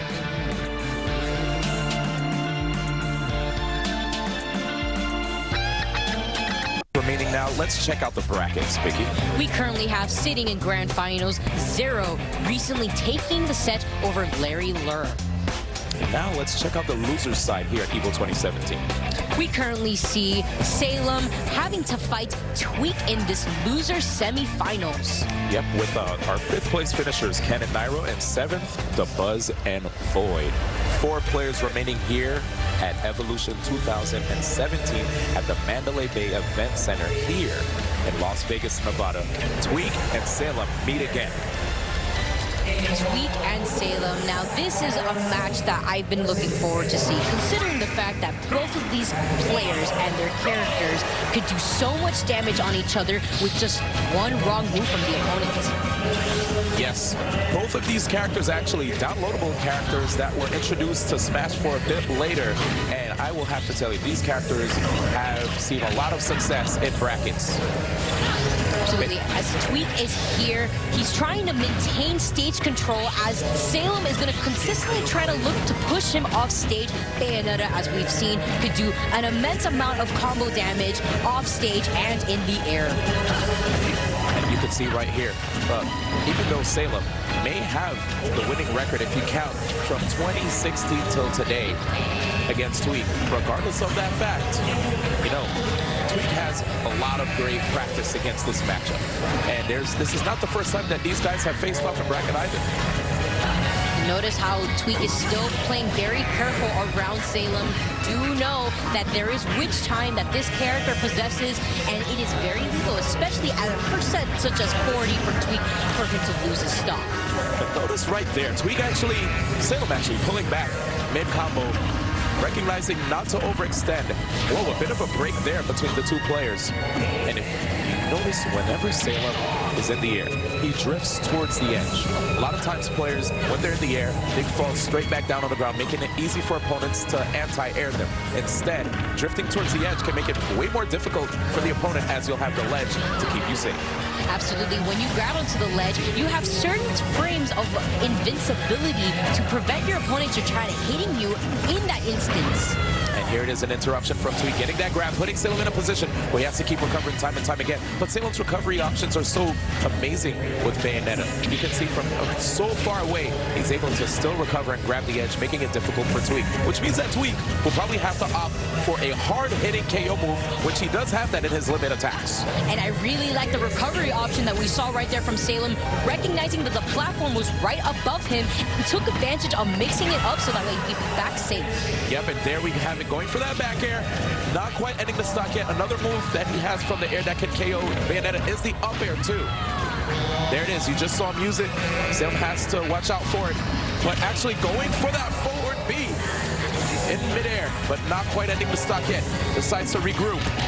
That was a really impressive, aggressive option, considering the fact that Salem was playing defensive nearly the whole time, and right there, catching the jump with the dash attack, closing out Tweak's first stock of the set. Yeah, and that's one thing people have to watch out for. Yes, drifting towards the edge can be a great option to go for, but an opponent can try to cover your drift with an attack, which we did see with Tweak. So amazing stuff there. Actually, with Salem, and now we just saw it with Tweak. Immediately retaliating back to what was done to him. He tried to dash attack him and managed to close out that stock. Here comes the combos right now from Salem, trying to force this Cloud off stage, but time and time again, Tweak able to just keep the limit. Wait a second, ending the combo early, allowing himself to get back on the ground sooner than Tweak does, so he can make it difficult for Tweak to land. And D1, I really like that option, because he's opting to go for more percent rather than try to KO immediately, just in case he put it to a bad position, such as this one, as Salem now is off stage. Tweak is always there to try to catch Salem from what we saw the last stock.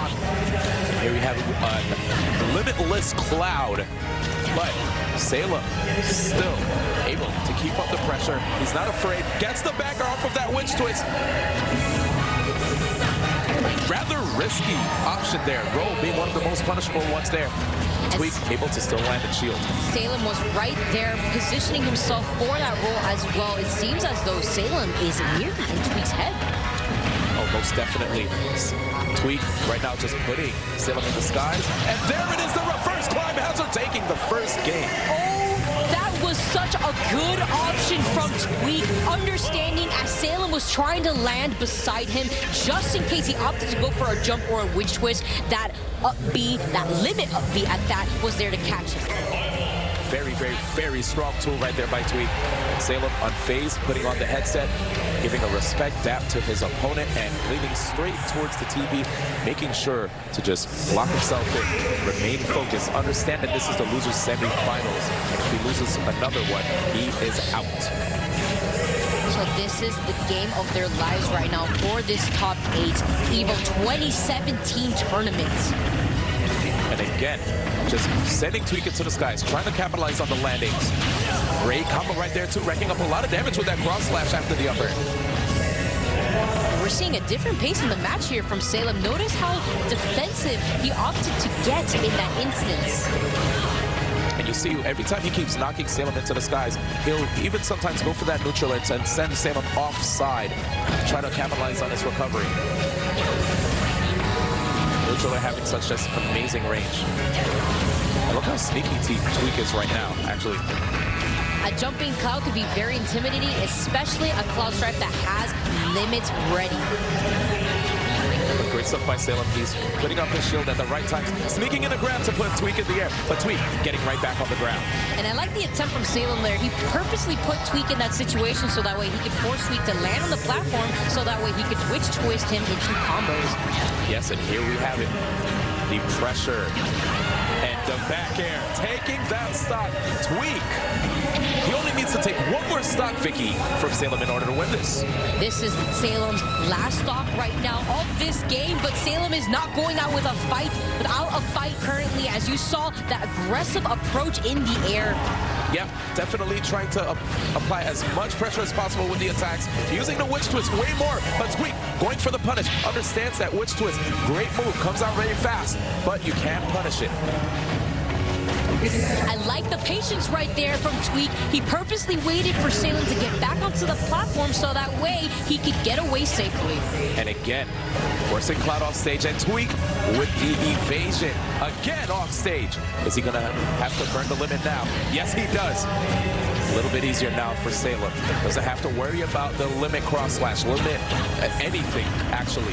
Things are a little bit easier, but still, Tweak, unfazed, keeps it going. He does have max rage at this percent. That is 140. That's when it starts going a bit, and you have to watch out considering the fact that Cloud doesn't have limit, but as you hit him, it does charge it for him. Here's the throw, and still racking up the damage on Salem. Salem going for that upper, telling Tweak to get away from the edge. Let me get back on. Sneaky, actually with his final stop there, going for a forward smash. That is very risky. Salem still staying alive. There's the back air to end it. 83% on this Bayonetta. We've seen some Bayonetta comebacks before, earlier at EVO 2017. We might see one right here, Vicky. Absolutely, and as Salem was trying to close out that stock, Tweak lives at nearly 200%, and he could do the same thing once again, but he doesn't have a recovery. He did not have limit to make it back. What did I tell you? A Bayonetta comeback was close, and it did happen. Out of control. Salem right now, not even celebrating after that happened. He still looks like he has the same expression from when he lost the first game.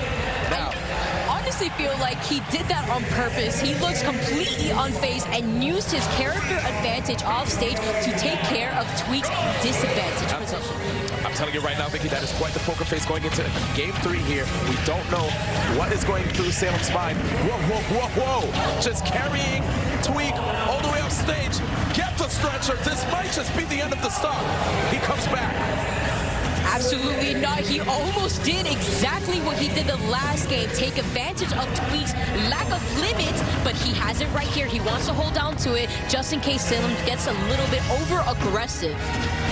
Yes, and over-aggressive is definitely something that some Bayonettas fall prey to. But guess what? When it comes to Salem, this man, he's able to be patient. He understands when to not go crazy, making it very difficult for opponents to get a read on his patterns. I like that grab coming out from Tweak. Understanding that, yes, what happened last game was quite unfortunate, but you need to have a good mindset. You need to feel that confidence within yourself to find the courage and the power to take this game. And here comes Salem with these back airs. Understand that the back air is a great tool that Bayonetta has that can knock opponents into the blast zone. And there it is again, escaping a potential attack right there from Tweak. And Tweak getting aggressive here with the forward air. Didn't quite see him use that move that much in this set. That witch twist coming out kind of made him stagger up in the air as the balloon from the stage was passing by. 150 right now on this cloud. Vicky with the high percents like this. What can we see? Oh, maybe, I guess. we see the lack of stock right there as Salem runs away with 2 stocks. Completely different game from what we saw the very last one. Big time, and there it is, getting more aggressive. Tweak. Both of these players actually representing the United States. Tweak in Ohio, Salem, Florida. A battle of the Midwest, and some may say Florida is the East Coast. Absolutely. There it is. Sure, MVG leads very own Salem taking Tweak across the stage and closing out that stock with those fares. Just time and time again, applying pressure with those forwarders, chopping the opponent across the stage, carry him straight into the blast zone, and there it is, wrapping up this controller. Salem understands that he just got the win, advancing to the losers finals. Great job to Salem, and we have Tweak finishing at 4th place. Fantastic placing, considering the fact there was 1,508 entrants. Placing 4th, I would be so happy. Oh yeah, definitely. That is definitely something to write home about. But up next, going into the losers finals, we have Larry Lur representing Misfits. He's going to be facing off against Salem in the losers finals coming up next after this short break. Stick around.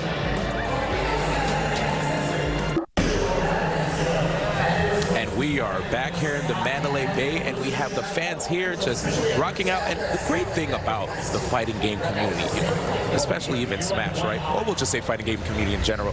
The people, they're just people from all around the world. The fact that we have intimate interactions sitting next to each other, playing on a monitor, right? It's way more different than other games where people usually play online. Absolutely. Being physically there at a tournament and cheering on your friend or cheering on the person that you look up to the most, it could really make a difference in the support from the community and how the community is driven. Well, absolutely. Absolutely. This, you know, I'm just really happy that we are down here to the top 3 at EVO 2017, which means that all these matches are going to be 3 out of 5.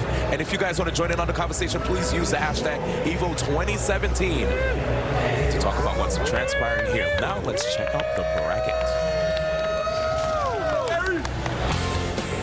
We currently have coming up very soon for you guys, Larry Lur versus Salem. This is losers finals, and the winner of this set will be going on to fighting in sitting in grand finals 0. Larry Lur versus Salem.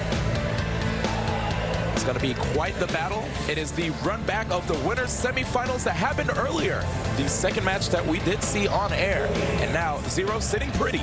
Only needs 3 wins in the grand finals in the first set in order to take it all. So we'll see what happens. Things are definitely heating up. As far as the people that are out of the tournament, we have Tweak at 4th place.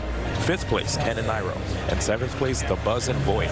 All amazing players with a great showing here at EVO 2017. And the great thing about this is all the top 8 placers are actually placing in the money. So great job to them.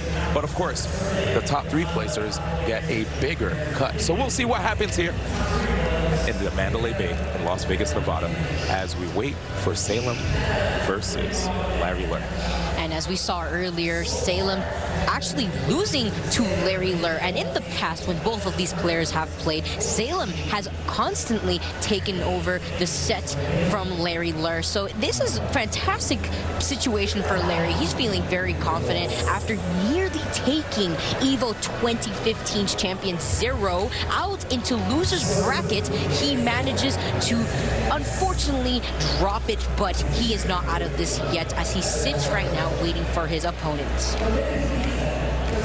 And here he is, Salem. Uh-oh, the curtains right there look like they're about to attack him, but he makes it out alive.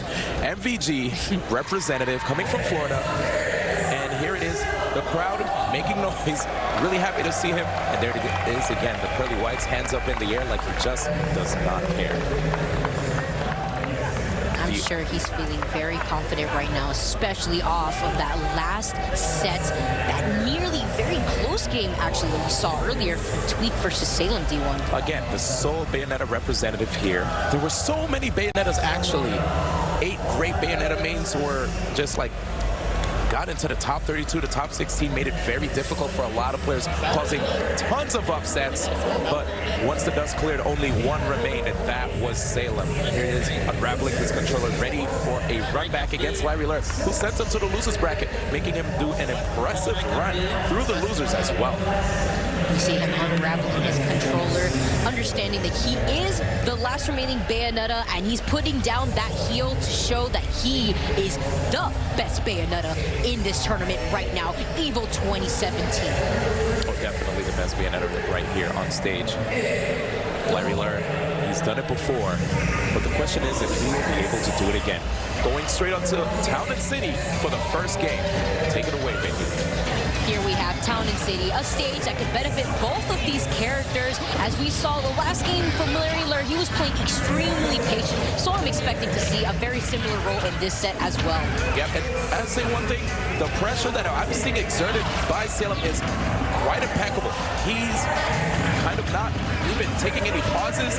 A player known for his patience, stellar patience at that. Salem actually rushing down Larry Lurr quite a bit, probably understanding what happened in the last time and doesn't want it to happen again. And that is what we call adaptation from these players, and it really helps with your mindset and mental game versus these decision-making as well. Just a flurry of attacks right here from Salem, but Larry with his shield up is not even afraid. Gets the back after that down throw. Doesn't quite get rid of the stock yet, though. We did see an attempt of a witch time from Salem, so we're seeing Salem actually use a witch time earlier on in this set. Oh, and right there, trying to intercept the recovery. Larry Lurr understanding that there was lag upon landing. Got the up smash, has the stock lead. And that's the type of character Fox is, always there to cover your landing with his ground speed. That is correct, and Salem trying to intercept that illusion. Larry Lurr getting hits up the drill, but somehow Salem actually able to escape the rest of the hits. But that Bats Within helping out Bayonetta convert that Bats Within into those string of combos and answering back himself. Salem taking Larry Lurr's first stop. Yes, with that up air, sending Fox to the skies with that blood-curdling scream. We still have a tie game between both of these players. It's zip-zip as far as the scores are concerned, and 1-1 with stocks. Wow, that immense mind game that we're seeing from Salem. He is in Larry Lurr's head as he ran up with that grab, predicting where Larry Lurr was going to be. Larry Lurr getting out of that combo situation, and right there, Bayonetta taunting the opponent after that. Bats Within, saying so close, making you feel as if you thought you were going to get the hit, but you didn't. All right, and here it is. We have Larry Lurr getting intercepted by that aerial ABK by Bayonetta. Uh-oh, tough situation. Larry Lurr getting right back on. Yeah, he tried to contest whatever attempted jab Salem was trying to throw at the very ledge there, and not a bad option at that one, considering the fact that jabs could catch your opponent's landing. Uh-oh, tough situation, Salem. He's gonna have to let Larry a little late on that punish, but he managed to get it, and that's a forward smash. Expecting an up smash in that situation, maybe wasn't gonna KO. And that's what we actually have been seeing in this top 8 from Salem. He's very confident with those smash attacks, but at a high percent, it can mean very lethal things, considering the fact that that up smash takes the first game. One of the things you have to watch out when facing off against Fox McCloud is his jabs. The jabs come out rather quickly, and if you notice the way Larry spaced them, he was able to pop up Salem at higher percents and convert into that up smash, sending that witch into the skies. Here we go, game 2. Larry Lurr is so ready to transform this 1-2 set count amongst these two players to a very even 2-2. And you can see it right now, just using that heel slide to get some damage on Larry Lurr. And that heel slide with Bayonetta, Vicky, is such a great tool for Bayonetta to start combos, huh? It does. It opens up a lot of opportunities for her to retract and do witch twist out of this neutral side B on the stage. All right, here it is. Salem trying to remain untouchable, dancing around the stage. I remember remembered, we saw a situation where Salem actually self-destructed, if you don't remember, in the first set against Larry Lur, and probably not trying to recreate that at all. See what happens. Larry Lur with the escapes, but Salem with the response for the escapes out of these combos. And that's why we're seeing Salem actually retract back to these platforms, understanding that his positioning around the air is very important against a character like Fox. Great air dodge, just avoiding the bullets straight up. Larry Lur on the hunt. You saw that. He just ran right underneath Salem, looking for an opportunity to get the up smash. And understood that it wasn't there, so he didn't strike. Salem always rolling distance away to catch his opponent's recovery from the ledge. He has Larry Lur off stage. This is a very good position for Salem. And you actually see Larry going for these full jump attacks, Vicky. What is he trying to do with him? He's trying to find an opening to possibly go in for a back air. It's a really good spacing option from Fox McCloud. And Fox also has such an amazing tool in the down air too, which can potentially connect it to an up smash. Actually, we have seen that before from Larry Lur in these last few matches in the top 8. Great stuff right there, Larry Lur getting that down air. Got a lot of hits up, and there's what Vicky was talking about, that back aerial. Doing such a great job of just sending Salem into the blast zone. And the move getting it done was from the up tilt, but Salem answering back with that nair off stage, trying to keep Fox off stage as well. As you see, this is a very pressuring situation. Fox is a fast follower. Is he going to be able to make it back? No, he is not. And right there, Salem showing that he has a couple tricks up his sleeve. And he also showed to us how exploitable Fox's recovery is. Just using that forward air, dragging Fox lower and lower and lower, closer to the blast zone even, to the point where Bayonetta was able to use her impressive, just out of this world recovery, just to be able to come back on stage while Fox goes up and doesn't quite return to pace. Yeah, some characters' recoveries are a little bit more lackluster than the others, and Salem taking advantage of that knowledge, keeping Larry Lur off stage and using his very own recovery to make it back safely.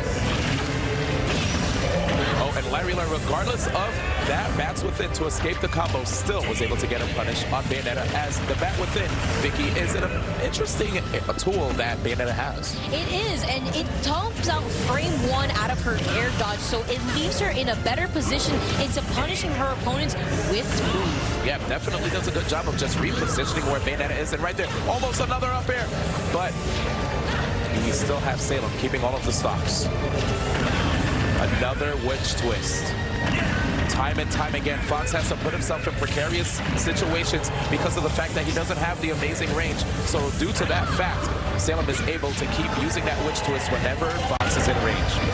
Ooh, but missing that down air to up smash as you were looking out for earlier last game, D1. He is unable to get it, but that was a very sneaky back air off the ledge there, putting Larry Lur in a bad position. And there it is, Larry Lur trying to see if he can get up. There it is. I thought we were going to see the down air drill, but instead going for that back aerial, knocking the opponent away. Salem again, like we said before, Bayonetta will just keep coming back. And that's what's intimidating about this character, but she does like to linger up in the air, and Larry Lur recognizing that, trying to go for an up smash, but unfortunately, because of so, gets his own stock depleted from that attack. And a great mix-up right there by Salem with this combo. If you noticed, a lot of times players tend to go for the up air after they combo with Bayonetta, but Salem ended it with the neutral and sending Larry Lur to the side. It was a good option to recover high away from Bayonetta, as Larry Lur learned from the last game what could happen if he tries to recover low. Now Larry Lur showing one of the things that Fox McCloud struggles with is getting KOs. As long as you have your shield up, you aren't able to actually get guaranteed follow-ups after hitting the opponent, grabbing the opponent. But hitting the opponent, as you can see, worked out and paid in dividends for Larry Lur right there. With a dead even game nearly, Fox McCloud does have the ability to even out this game with the amount of combos that he has coming from his up tilt. And one of the things that can actually make it difficult for Fox if Bayonetta wants to maintain the lead is the fact that Bayonetta also having such amazing combo game on this character. This character being a fast faller, Fox McCloud. If he gets it in the air, he falls down so quick that he can get hit with another combo quicker than other characters can. Now look at this spacing that we're seeing from Salem. A little bit different pace of the match that we were noticing last game. He's forcing Larry Lurr to approach him so that way he could convert it into that witch twist that we just saw right there. Yes, as long as he just keeps holding that down that A button with Bayonetta and just weaving in and out of his opponent's range, he's able to just keep racking up damage. Interception right there. The spacing from Salem to catch Larry Lurr's recovery back onto the stage is phenomenal, with all these grabs from roll distance and illusion distance as well. Tense situation here, but understand that this is way different from the winter semis because this time Larry has more chances to actually bring it back if Salem were to win this game. Wait a second! He gets the fair footstool off stage, but this is Bayonetta. D1, we were talking about what a phenomenal recovery this character has, and that fair into footstool is not going to be able to do it. Any other character would have fell prey to a loss of a stock there, but not Bayonetta. As you notice, Salem just coming back from the depths, and because of this, Larry Lurr just having such a difficult time getting caught by that back aerial and unable to end the stock now. 175%, Vicky. But he's still alive right now, holding on to 185%. That is very impressive since this character is very light. Salem is looking to close out this stock as soon as possible, as Fox has rage right now. And the crowd cheering for Larry Lurr. Larry Lurr getting hit by that dive kick. It's not quite ending it. Oh, but very risky maneuver. He should lose a stock here. There it is, that down throw. You just saw it. Bayonetta slamming Fox into the ground and to the skies. 2-1 right now, Salem. That was such a close game there, D1, and I say close because Larry Lurr had the rage from how much he was getting hit and could have potentially taken Bayonetta's last stock using an up smash. And as we mentioned earlier, we were talking about that fair footstool that Larry Lurr tried to set up on the left side of the stage, and that happens when your character jumps on top of the other opponent's head, leaving them in a brief amount of stun. Yes, that footstool, that's definitely what Vicky Kitty referred to. Really, really tough tool to deal with, but just like you said before, this character, Bayonetta, she's just so great. And right now, Larry Lurr! But Larry Lurr! So much damage! Taking advantage of this platform and this stage preference as well, stringing Salem up in the air with these up airs. Can Salem land safely? You don't want to deal with Larry Lurr on this stage. This is his playground. Battlefield, he could just dash all around the place, making it very difficult for the opponents to deal with him. But the chain across the stage, Larry alive. And this is what we saw the very first game from these players, but Larry Lurr not letting him phase him as he makes it back safely onto the stage. Goes for the up smash, not quite getting the best hit he wanted for that. Salem striking back. Larry still here, and again to the other side of the stage. A fly ball, but not quite the end yet. Larry Lurr back on the field, and here we have a witch time. And this is the witch time that we needed. This is the witch time that he waited to use. Absolutely, and there it is. Salem staying really patient, understood that Larry had invincibility, wanted to hang on the other side of the stage. Here comes the chase, trying to push Larry off stage. Salem, great roll right there by Larry, getting out of that situation, wants to be able to bring it back. Do you have faith? I honestly do have faith. He is trying to land, he's trying his best, but at the same time, Salem is showing what this witch can do. And this is almost looking like the end. We're seeing the double SD right there, and Salem cutting his own combo short, recognizing that he has taken the game. That is it. Salem, Salim Young, advancing to the grand finals. He'll be in the loser's side, which means he'll have to win 2 sets, but an amazing job by Larry Lurr, number 6 in the world, eliminated at 3rd place. Now Salem getting his run back. Look at the smile on his face. He feels very proud of himself, and that right there, D1, is a great example of coming back from a disadvantaged state in the bracket.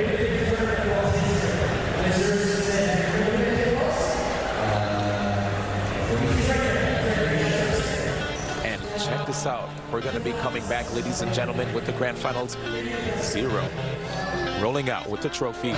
Coming up in the grand finals after these short messages.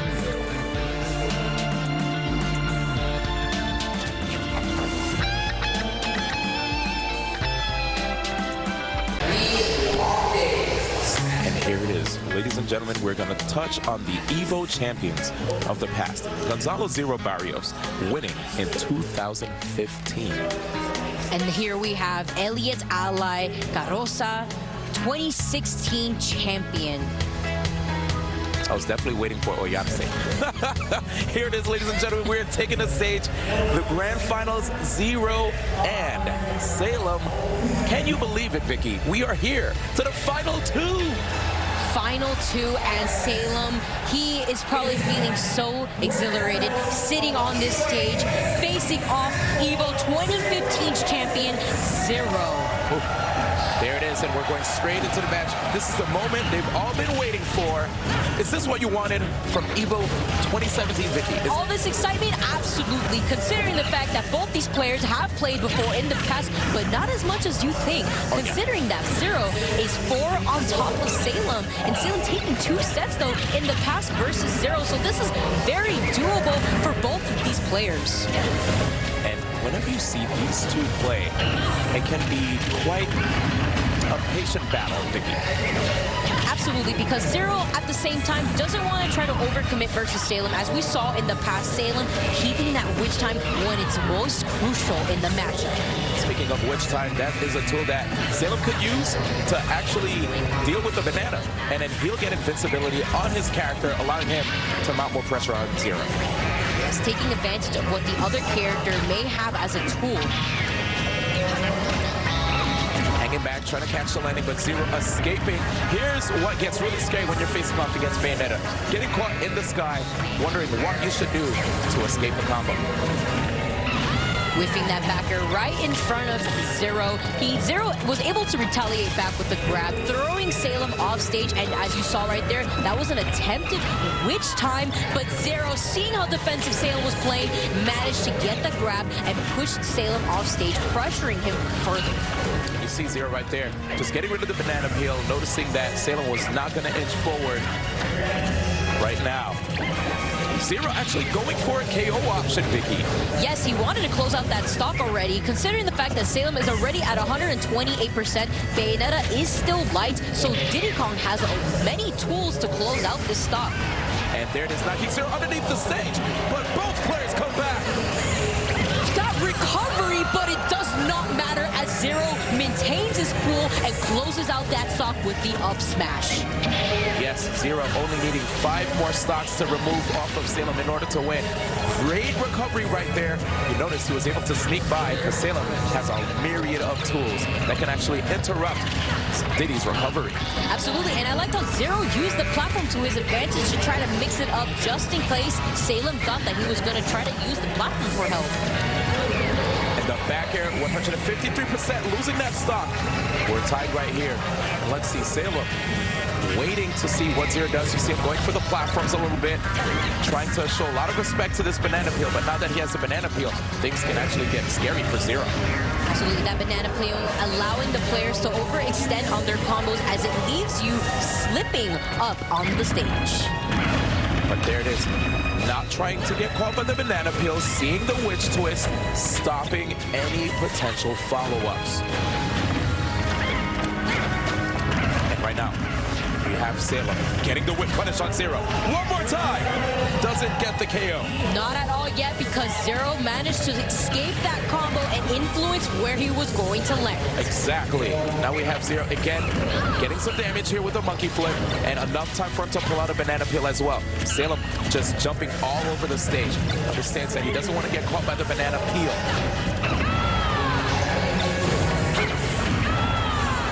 Look at this patience that we're seeing from Zero at this instant. He's shooting out these peanuts so that way he does not have to try to overcommit into approaching Salem. All right, and there it is. Trying to see if he can get this attack right here on Salem.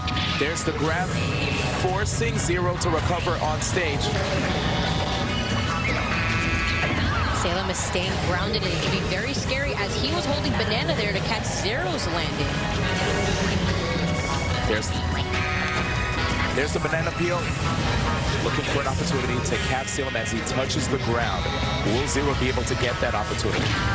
With both these players basically at a dead even game, anyone can be taking it with the first player who decides to throw out the most unsafe option. Here it is again, the banana peel. The time right now is going down. We're getting close to 1 minute on the clock. And neither player lost their final stock. Except for Zero. Salem taking the first game versus EVO 2015's champion, Zero. This is actually a really big deal. The fact that he's facing off against the best player in the world, a player who's trying to get a second EVO win. And yet, regardless of this fact, Salem takes the first game. There's a first time for everything, D1, and Salem is here to prove that. Here's the banana peel, and Salem saying he's not afraid of that at all. He'll look for the holes in Zero's design and try to get the punishes.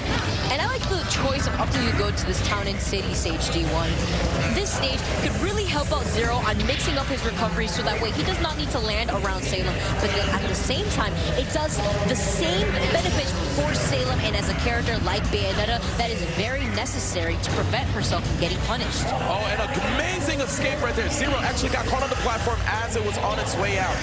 That taxi platform, it actually claimed many souls in Smash Brothers, to be honest. And Zero said, not on this stage, not today. Yes, on Town and City, those platforms go away eventually, and if you are on top of them stuck in hit stun, it will take you away with it, such as that forward smash taking Zero's first stock. And D1, are we seeing this right now? Salem having 23% and 2 stocks. This is out of this world. I mean, 23%, 2 stocks against Zero. Zero definitely looking a little lost right now, getting caught by 2 dive kicks against Salem. Salem pushing him towards the edge. How was Zero going to be able to have a free opportunity to pull out a banana peel? There it is. He finds it right there, and Salem, recognizing the banana pool, immediately tries to dive towards it and cancel it out, making it non-existent. Banana peel in hand again. Salem, not quite afraid, just clanks with it the moment it came in contact with his attacks. Did you see how Salem just retracted back into the stage thanks to that platform? That was so funny. He didn't even have to recover below the stage. It was almost as if he was coming through on a limousine, you know, to a party or whatnot. The red carpet treatment right here for Salem. Definitely a goofy entrance right there, but Zero maintaining stage control, banana in hand, waiting for Salem to overcommit. This is the position where Zero really wants his opponent. Banana peel in hand again. Doesn't quite get rid of the stock. 133 is not too bad. Diddy Kong does have the option to go for grabs to KO the opponent, so it's not the worst thing in the world. Salem being very patient, understanding that Zero is trying to play the same game as he is, but forcing the approach with this chip damage from the bullets. Zero does have the option to go for the up tilt, and right there we actually see it, but Salem doesn't want Zero to go for the KO options. Instead, another forward throw, probably looking for a high recovery. Actually has great defense right there, sticking to Zero, but Zero still manages to get back on the ground. He had used his jump off stage at that instance. That was a good way of using his recovery back onto the stage. If he had not done so, he would have actually SD. There it is again. Salem not letting that up tilt get the best of him. Great evasion by Zero as well. Both of these players are just playing so great, but Zero finally gets to get that up tilt and send Salem to the skies. Yes, that slap upwards does take many stocks, roughly around 125 to 30%. Great break right there by Salem. Gets grabbed by Zero, but doesn't want to get thrown. And this is why. You notice Zero gets the up throw and that back air just to rack up some good old damage. Patient play right here, understands that the back air is a threat from Bayonetta. Bayonetta having such great aerials. These aerial tools barely having lag upon landing makes it very difficult for a lot of opponents to deal with. And look how Salem is using these platforms to his advantage, mixing up the timing of his nair, which is that spin that you see Bayonetta do, and forcing Zero to try to overcommit. If he's not careful and he tries for that attack so desperately, he could get witch-timed. Salem right there, just waiting. He's looking for the opening. He understands that Zero right now is at 119. He can actually win this. Putting himself one step closer, one game closer, if he takes this, to resetting the bracket. But Zero with the response, what an amazing retort, putting it 1-1. And D1, this is the reason why Zero stands on top of this mountain as the best Smash 4 player for Super Smash Bros. For Wii U. That patience really paying off for him, understanding that Diddy Kong has the means to bring back a one-stock deficit game. With a deep breath, Zero goes into the third game on Lilac Cruise. Lilac Cruise, a stage which can potentially prove to be fatal for Diddy Kong, especially when it comes to the recovery, but we'll see what happens here.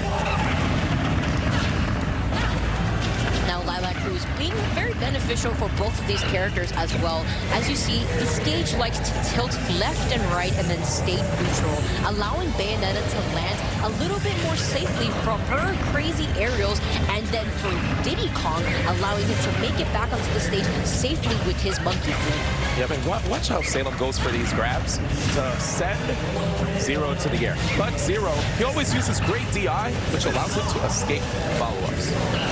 Directional influence to be exact.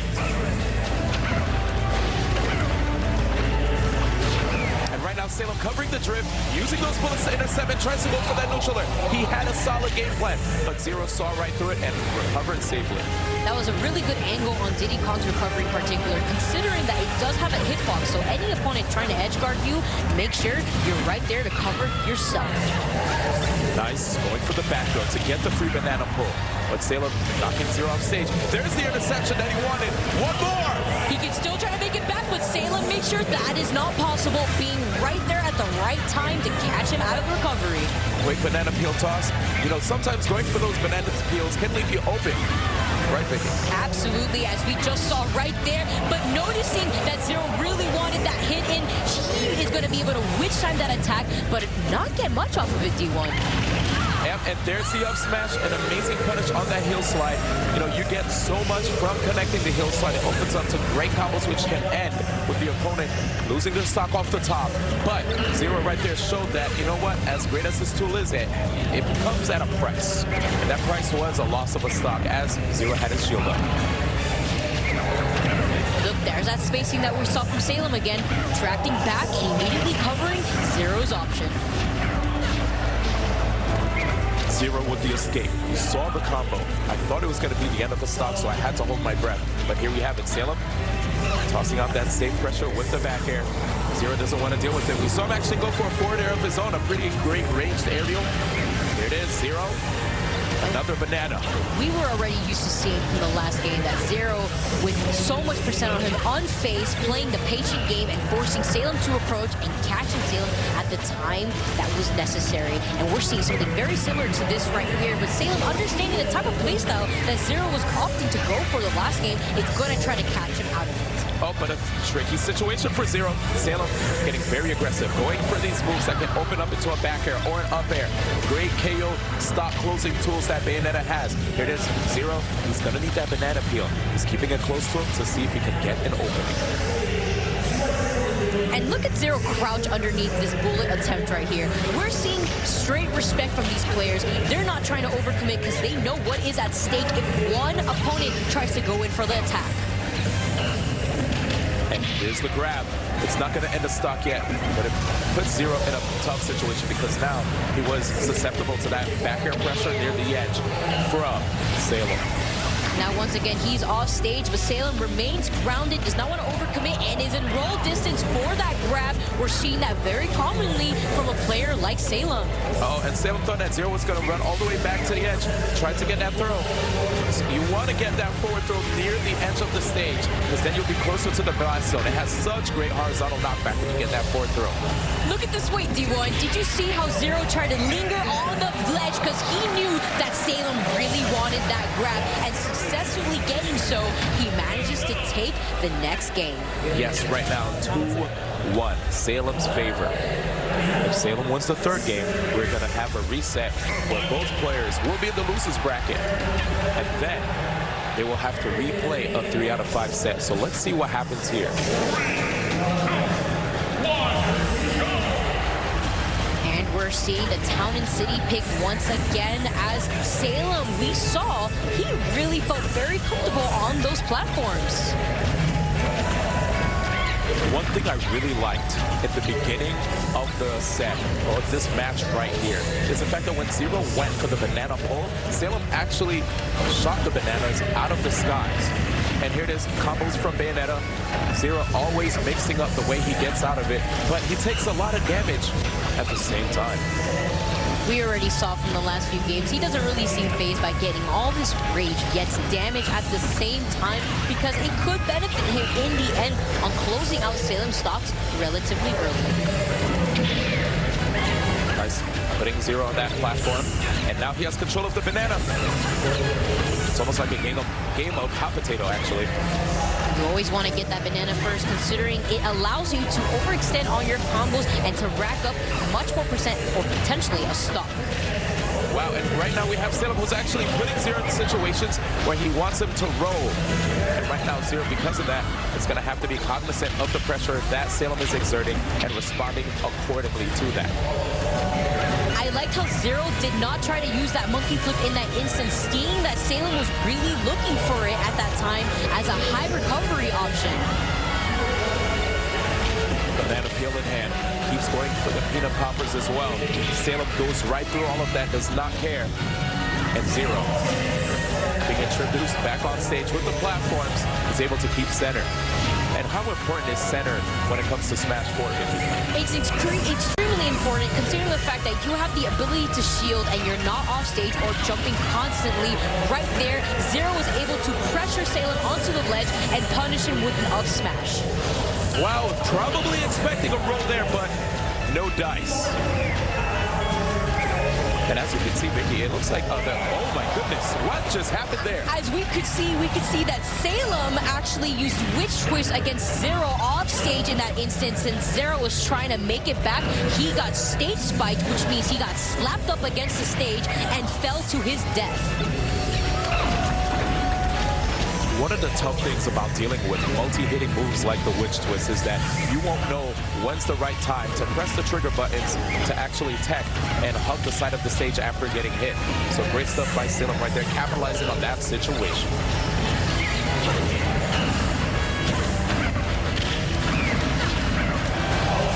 That was a very scary position for Zero, but he manages to escape, landing safely onto the stage. And here we have it, Zero with banana in hand, 38%, looking like he could actually bring it back to a 2-2 situation. I mean, we've seen him against Larry Lur in Winners Finals, correct? Absolutely. Larry Lur was up 2 games over Zero, but Zero was unfazed by that situation, as he seems, in this moment, remaining patient for the opportunity and landing that up smash versus Salem. Can we talk about Zero's setups?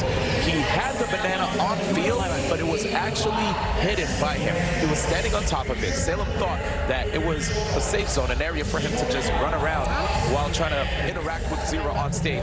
What happens? He actually stripped, giving Zero the opportunity to get that up smash. So sneaky that Zero. You have to watch out, because that banana peel on the stage can open up so many opportunities for him. And right now, it gave him the opportunity to actually have game point. Right here, Zero is 1 game away from being the Evolution 2017 champion for Super Smash Bros. for Wii U. He's ready to put on the best show for you, ladies and gentlemen. Going on to the potential last game of this tournament. Salem is not out yet, and Salem wants that trophy to take home.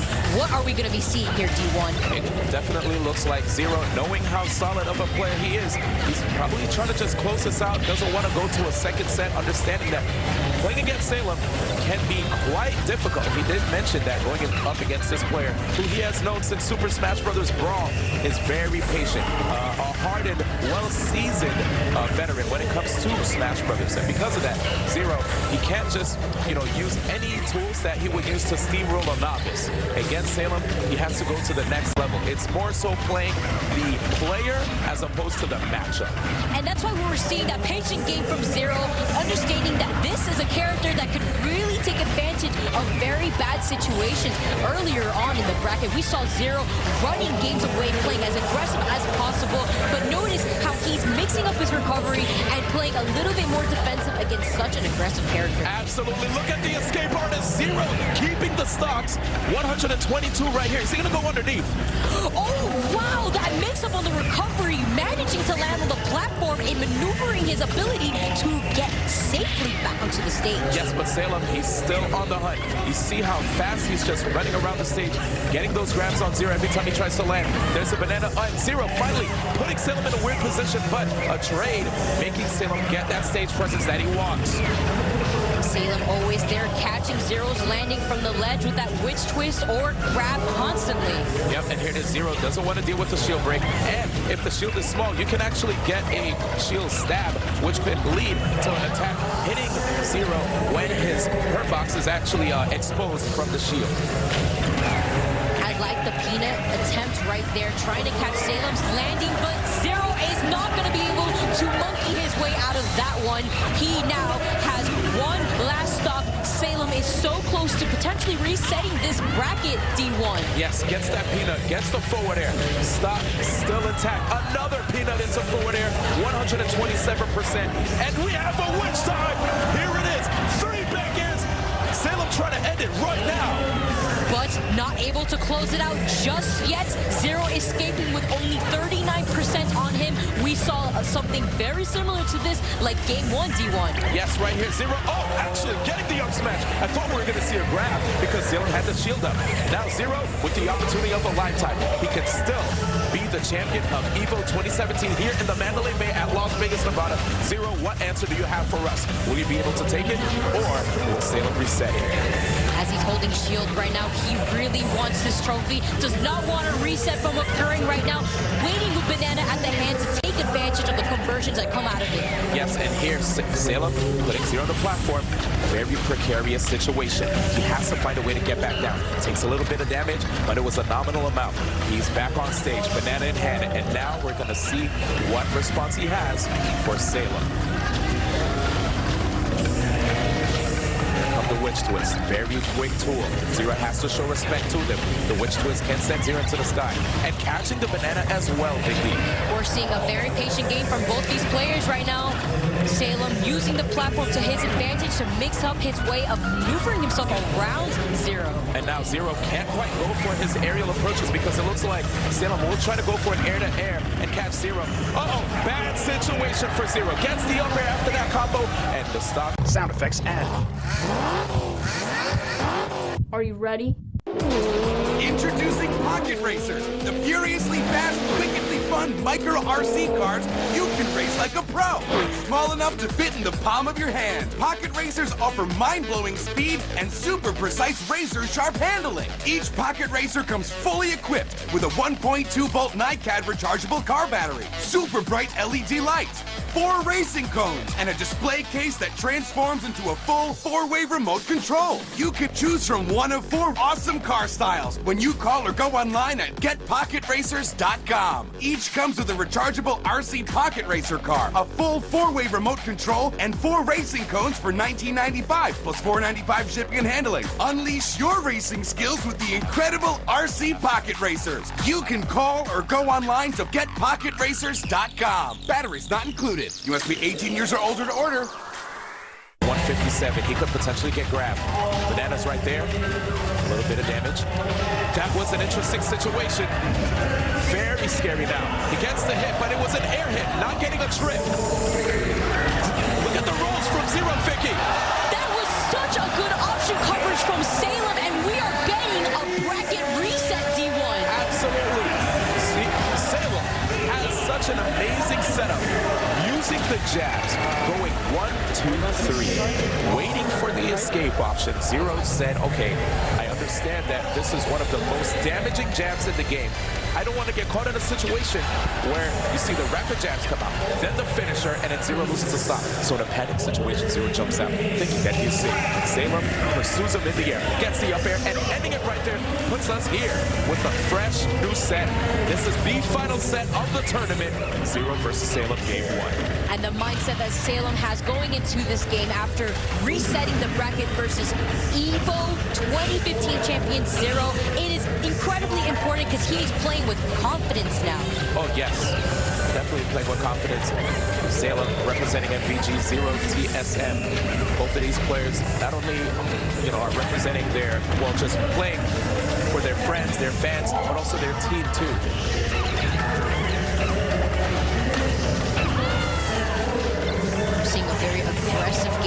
since the last one that we saw in that last stock, but that forward smash taking Salem's very first stock of this bracket reset. Uh-oh, and check the combos from Zero. Salem saying, you need to stop that right here, right now. Not off the top yet, but whenever you get hit by Bayonetta, you leave like damaged goods.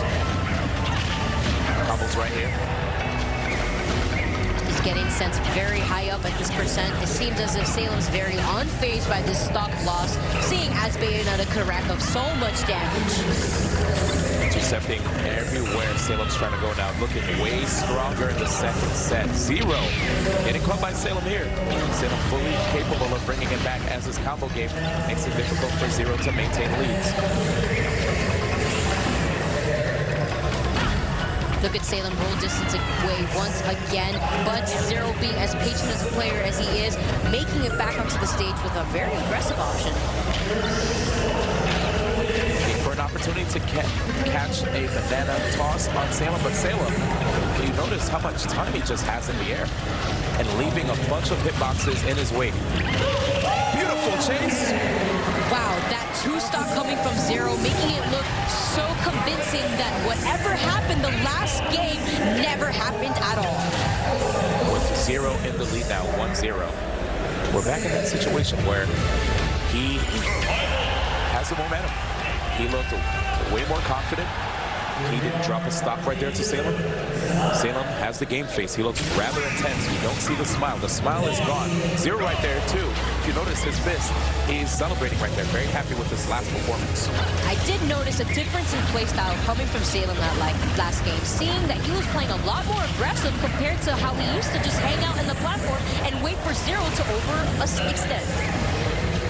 Right now, Zero's going to have to make sure to just continue to do a good job of not putting himself in positions where he's off stage, because that's where Salem definitely capitalizes the most against Zero. Finding a great opportunity to make it back to center stage with a high monkey flip. Yep, and here, you know, when it comes to this matchup of Diddy versus Bayonetta, it's not quite the easiest. One of the great things that Diddy does have, though, is the banana to grab against this character. The banana's making it difficult for Bayonetta to land safely. You have a wider burst range to punish your opponent, and the grabs, which are not witch timeable, which allows Diddy to get opportunities to KO Bayonetta. Yes, since Diddy Kong gets so much conversion percentage off of those grabs, that's something that Zero always wants to look for. And I like how Salem didn't like to overextend there. Instead, opted to go for the damage, throwing that banana upwards. Honestly, that was a cute combo. Throwing in the banana for good measure, you know. He's like, you forgot this. Here it is, hanging out at the stage. The ledge trapping from Salem and the forward throw, not resulting in a loss of the stock. Yeah, forward throw can close out some stocks, but only at a very high percent. It might be it here. There it is. The explosion, Zero this time. With one stock at 0%, definitely different from the first game. But knowing Zero, you can definitely bring it back. Platforms giving an escape area for Salem to go to when it comes to landing. And the grab after grab. Look at the damage rack up. Before, Salem was at around the 80s when Zero came off the Angel platform. But now, Vicky, things change. This is what we were talking about earlier. The fact that these conversions and the grab leads to so much damage and helping Zero rack up this percentage that he needs to close out the stock really benefits him and avoids getting witch time at the same time. And goodness, Vicky, we just saw like a super aggressive down there coming down. Not even afraid of the threat of a witch twist. Zero right now being really gutsy here in his offense. Yes, Diddy Kong has that down air that spikes opponents straight down back onto the stage, or if you were off stage, into the blast zone. And Zero right there, he found it. Needle in the haystack, got the up smash, and now we're at one stock apiece. 41% and counting, actually, with 49. He's still in a good spot. Zero more than capable of bringing it back up, as we've said before, time and time again, because he is the #1 player in the world. And he has gotten one EVO win. Salem right now with an impressive showing this entire tournament. Actually, first time on the EVO stage. Now, he's actually in a really good position if he can get an EVO win. And it would be an impressive one, as that would mean that there were 3 great players in Smash 4 that all got a win. Last year, Ally. First year, Zero. But Zero, of course, doesn't want that narrative to happen. He wants to get the second win. He does want the second win, but Salem wants it too. as well. As you see, 97% on Zero, 34 on Salem. He is winning, and there's 2 minutes on the clock as the timer continuously drops down. Yes, when it comes to both of these guys, do not be surprised to see the clock keep going. 106 right here for Zero. He's getting closer and closer to a percent where the forward throw can put him in a bad position. We've seen it before. That's how he lost the stock the first time, and it can happen again. Going for that attempt, in which time there, Zero already sees what Salem is looking out for. Going for that quick monkey flip, catching Salem unawares, pushing him a little off stage. There's a banana. The banana's in his hand. What's Salem gonna go for? Salem does not want to deal with that banana. He's going to be holding onto this bullet across the stage, waiting for Zero to try to approach him instead. Yeah, but it looked like we had a bit of a shootout right there between both of those players. The Peanuts versus the Bullets from Bayonetta. But at the end of the day, both players are back in neutral. Diddy with the banana in hand. He wants an opening. He's looking really hard for it, but as long as Salem goes on a platform, as long as he hangs in the air, he's okay. And you did mention that earlier, D1. In this matchup, Salem can witch time the banana, but he doesn't need it. Closing out Salem stock with the final back. Such a difficult match for both of these competitors on stage. Salem doing a really good job of netting the wins on Lilac Cruise. That is a stage that Bayonetta loves to go to in particular, considering the fact that the tilts allow Bayonetta to reset her toolkit when she makes it back. And not to forget the platforms too, when dealing with the banana peels from Diddy Kong.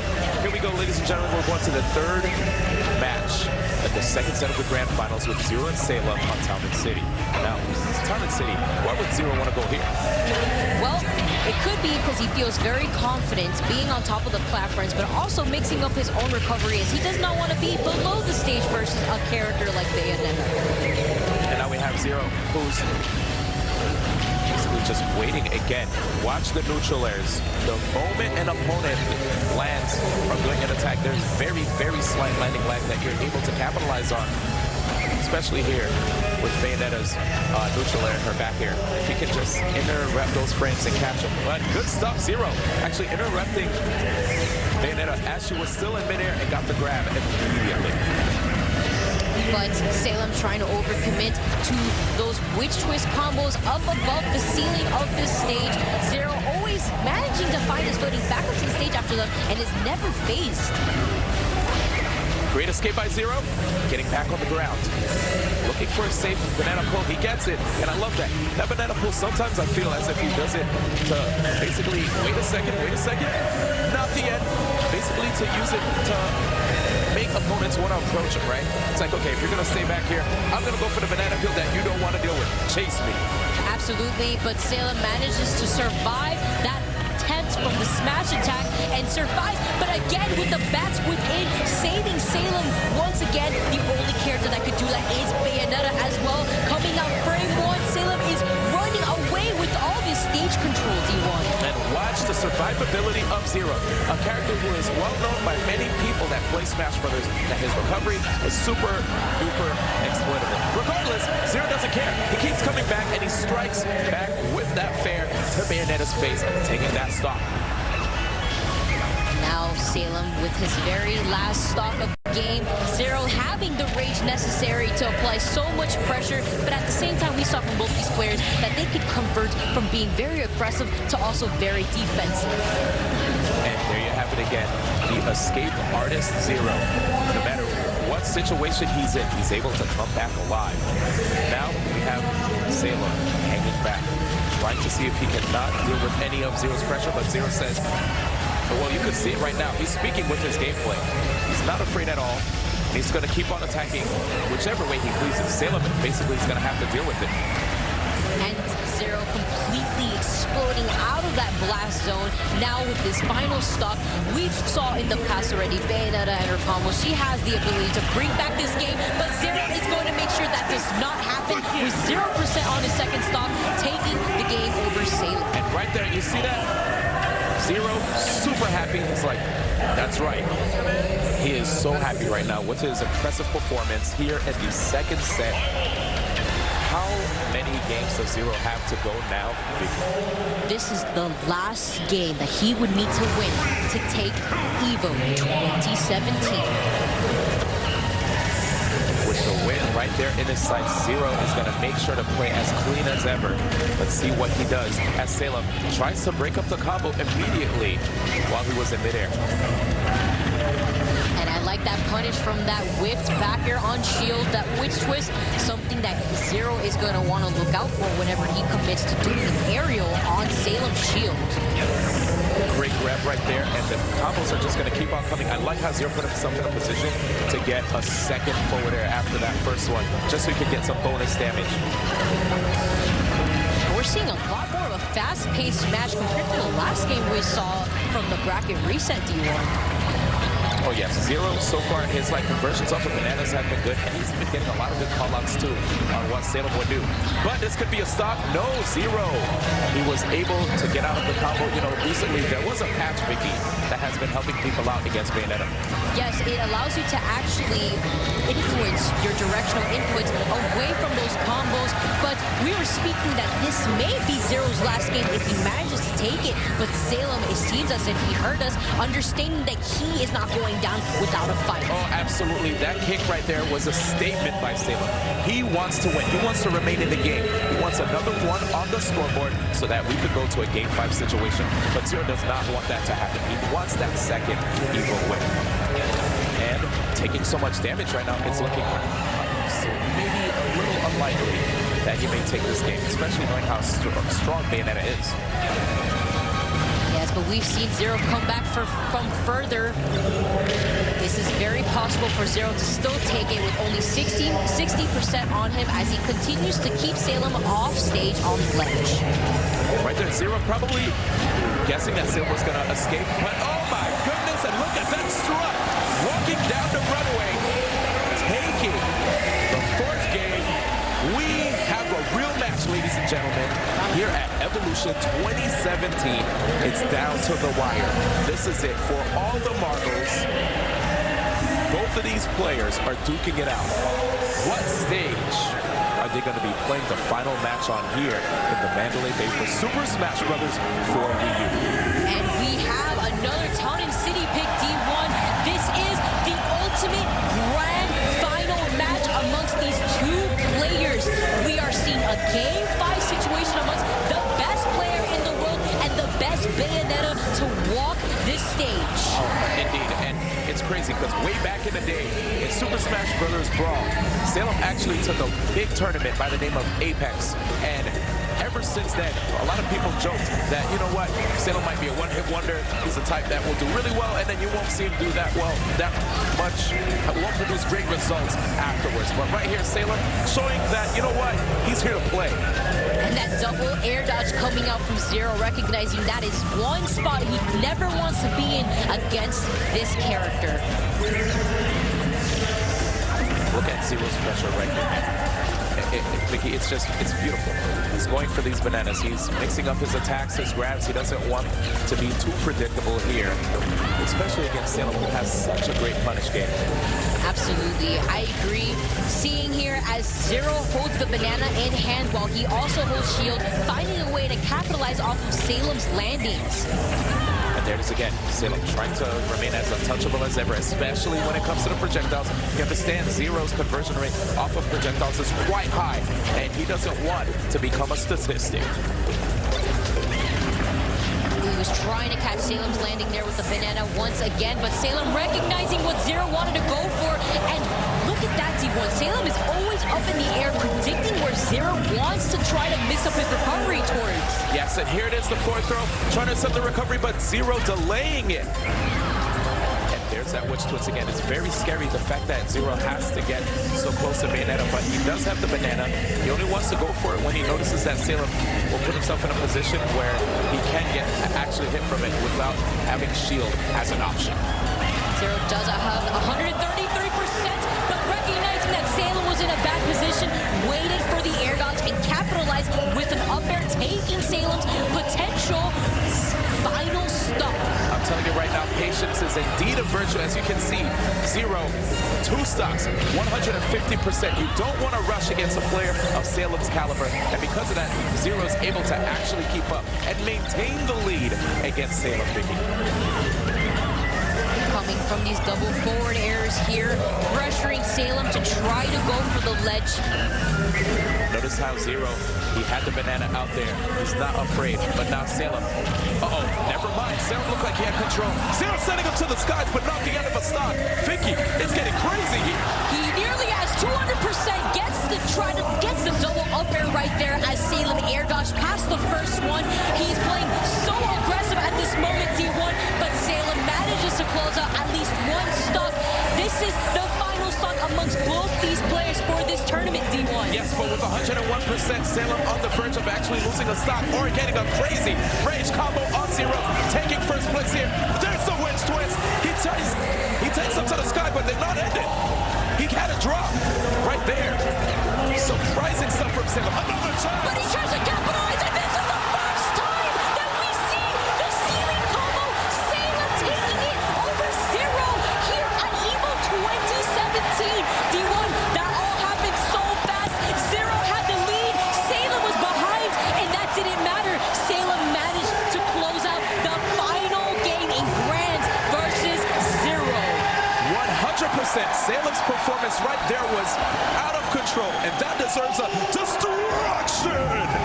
Amazing job, MVG Salem taking the 3rd EVO, first Zero, 2 years ago, last year Ally, and here Salem fighting from the loser's bracket, losing in winners semifinals to Larry Lur, bringing it back, crawling all the way from the lower bracket, beating Larry Lur in the run back in losers finals, and resets the bracket against Zero, then gets the W in the final game. Amazing job by Salem, gonna take that trophy all the way back to Florida. All those games, all those last stock, last hit situations, all paying off as Salem wraps up his controller and looks around the arena. Just what an amazing time to be alive. Such an impressive player, and I did tell you right then and there, it was a situation where we saw Salem had high percents. He could have lost the game. Zero was playing phenomenally, out of his mind, could have gotten the W. Salem started capitalizing on what exactly to lead to that KO, Vicky.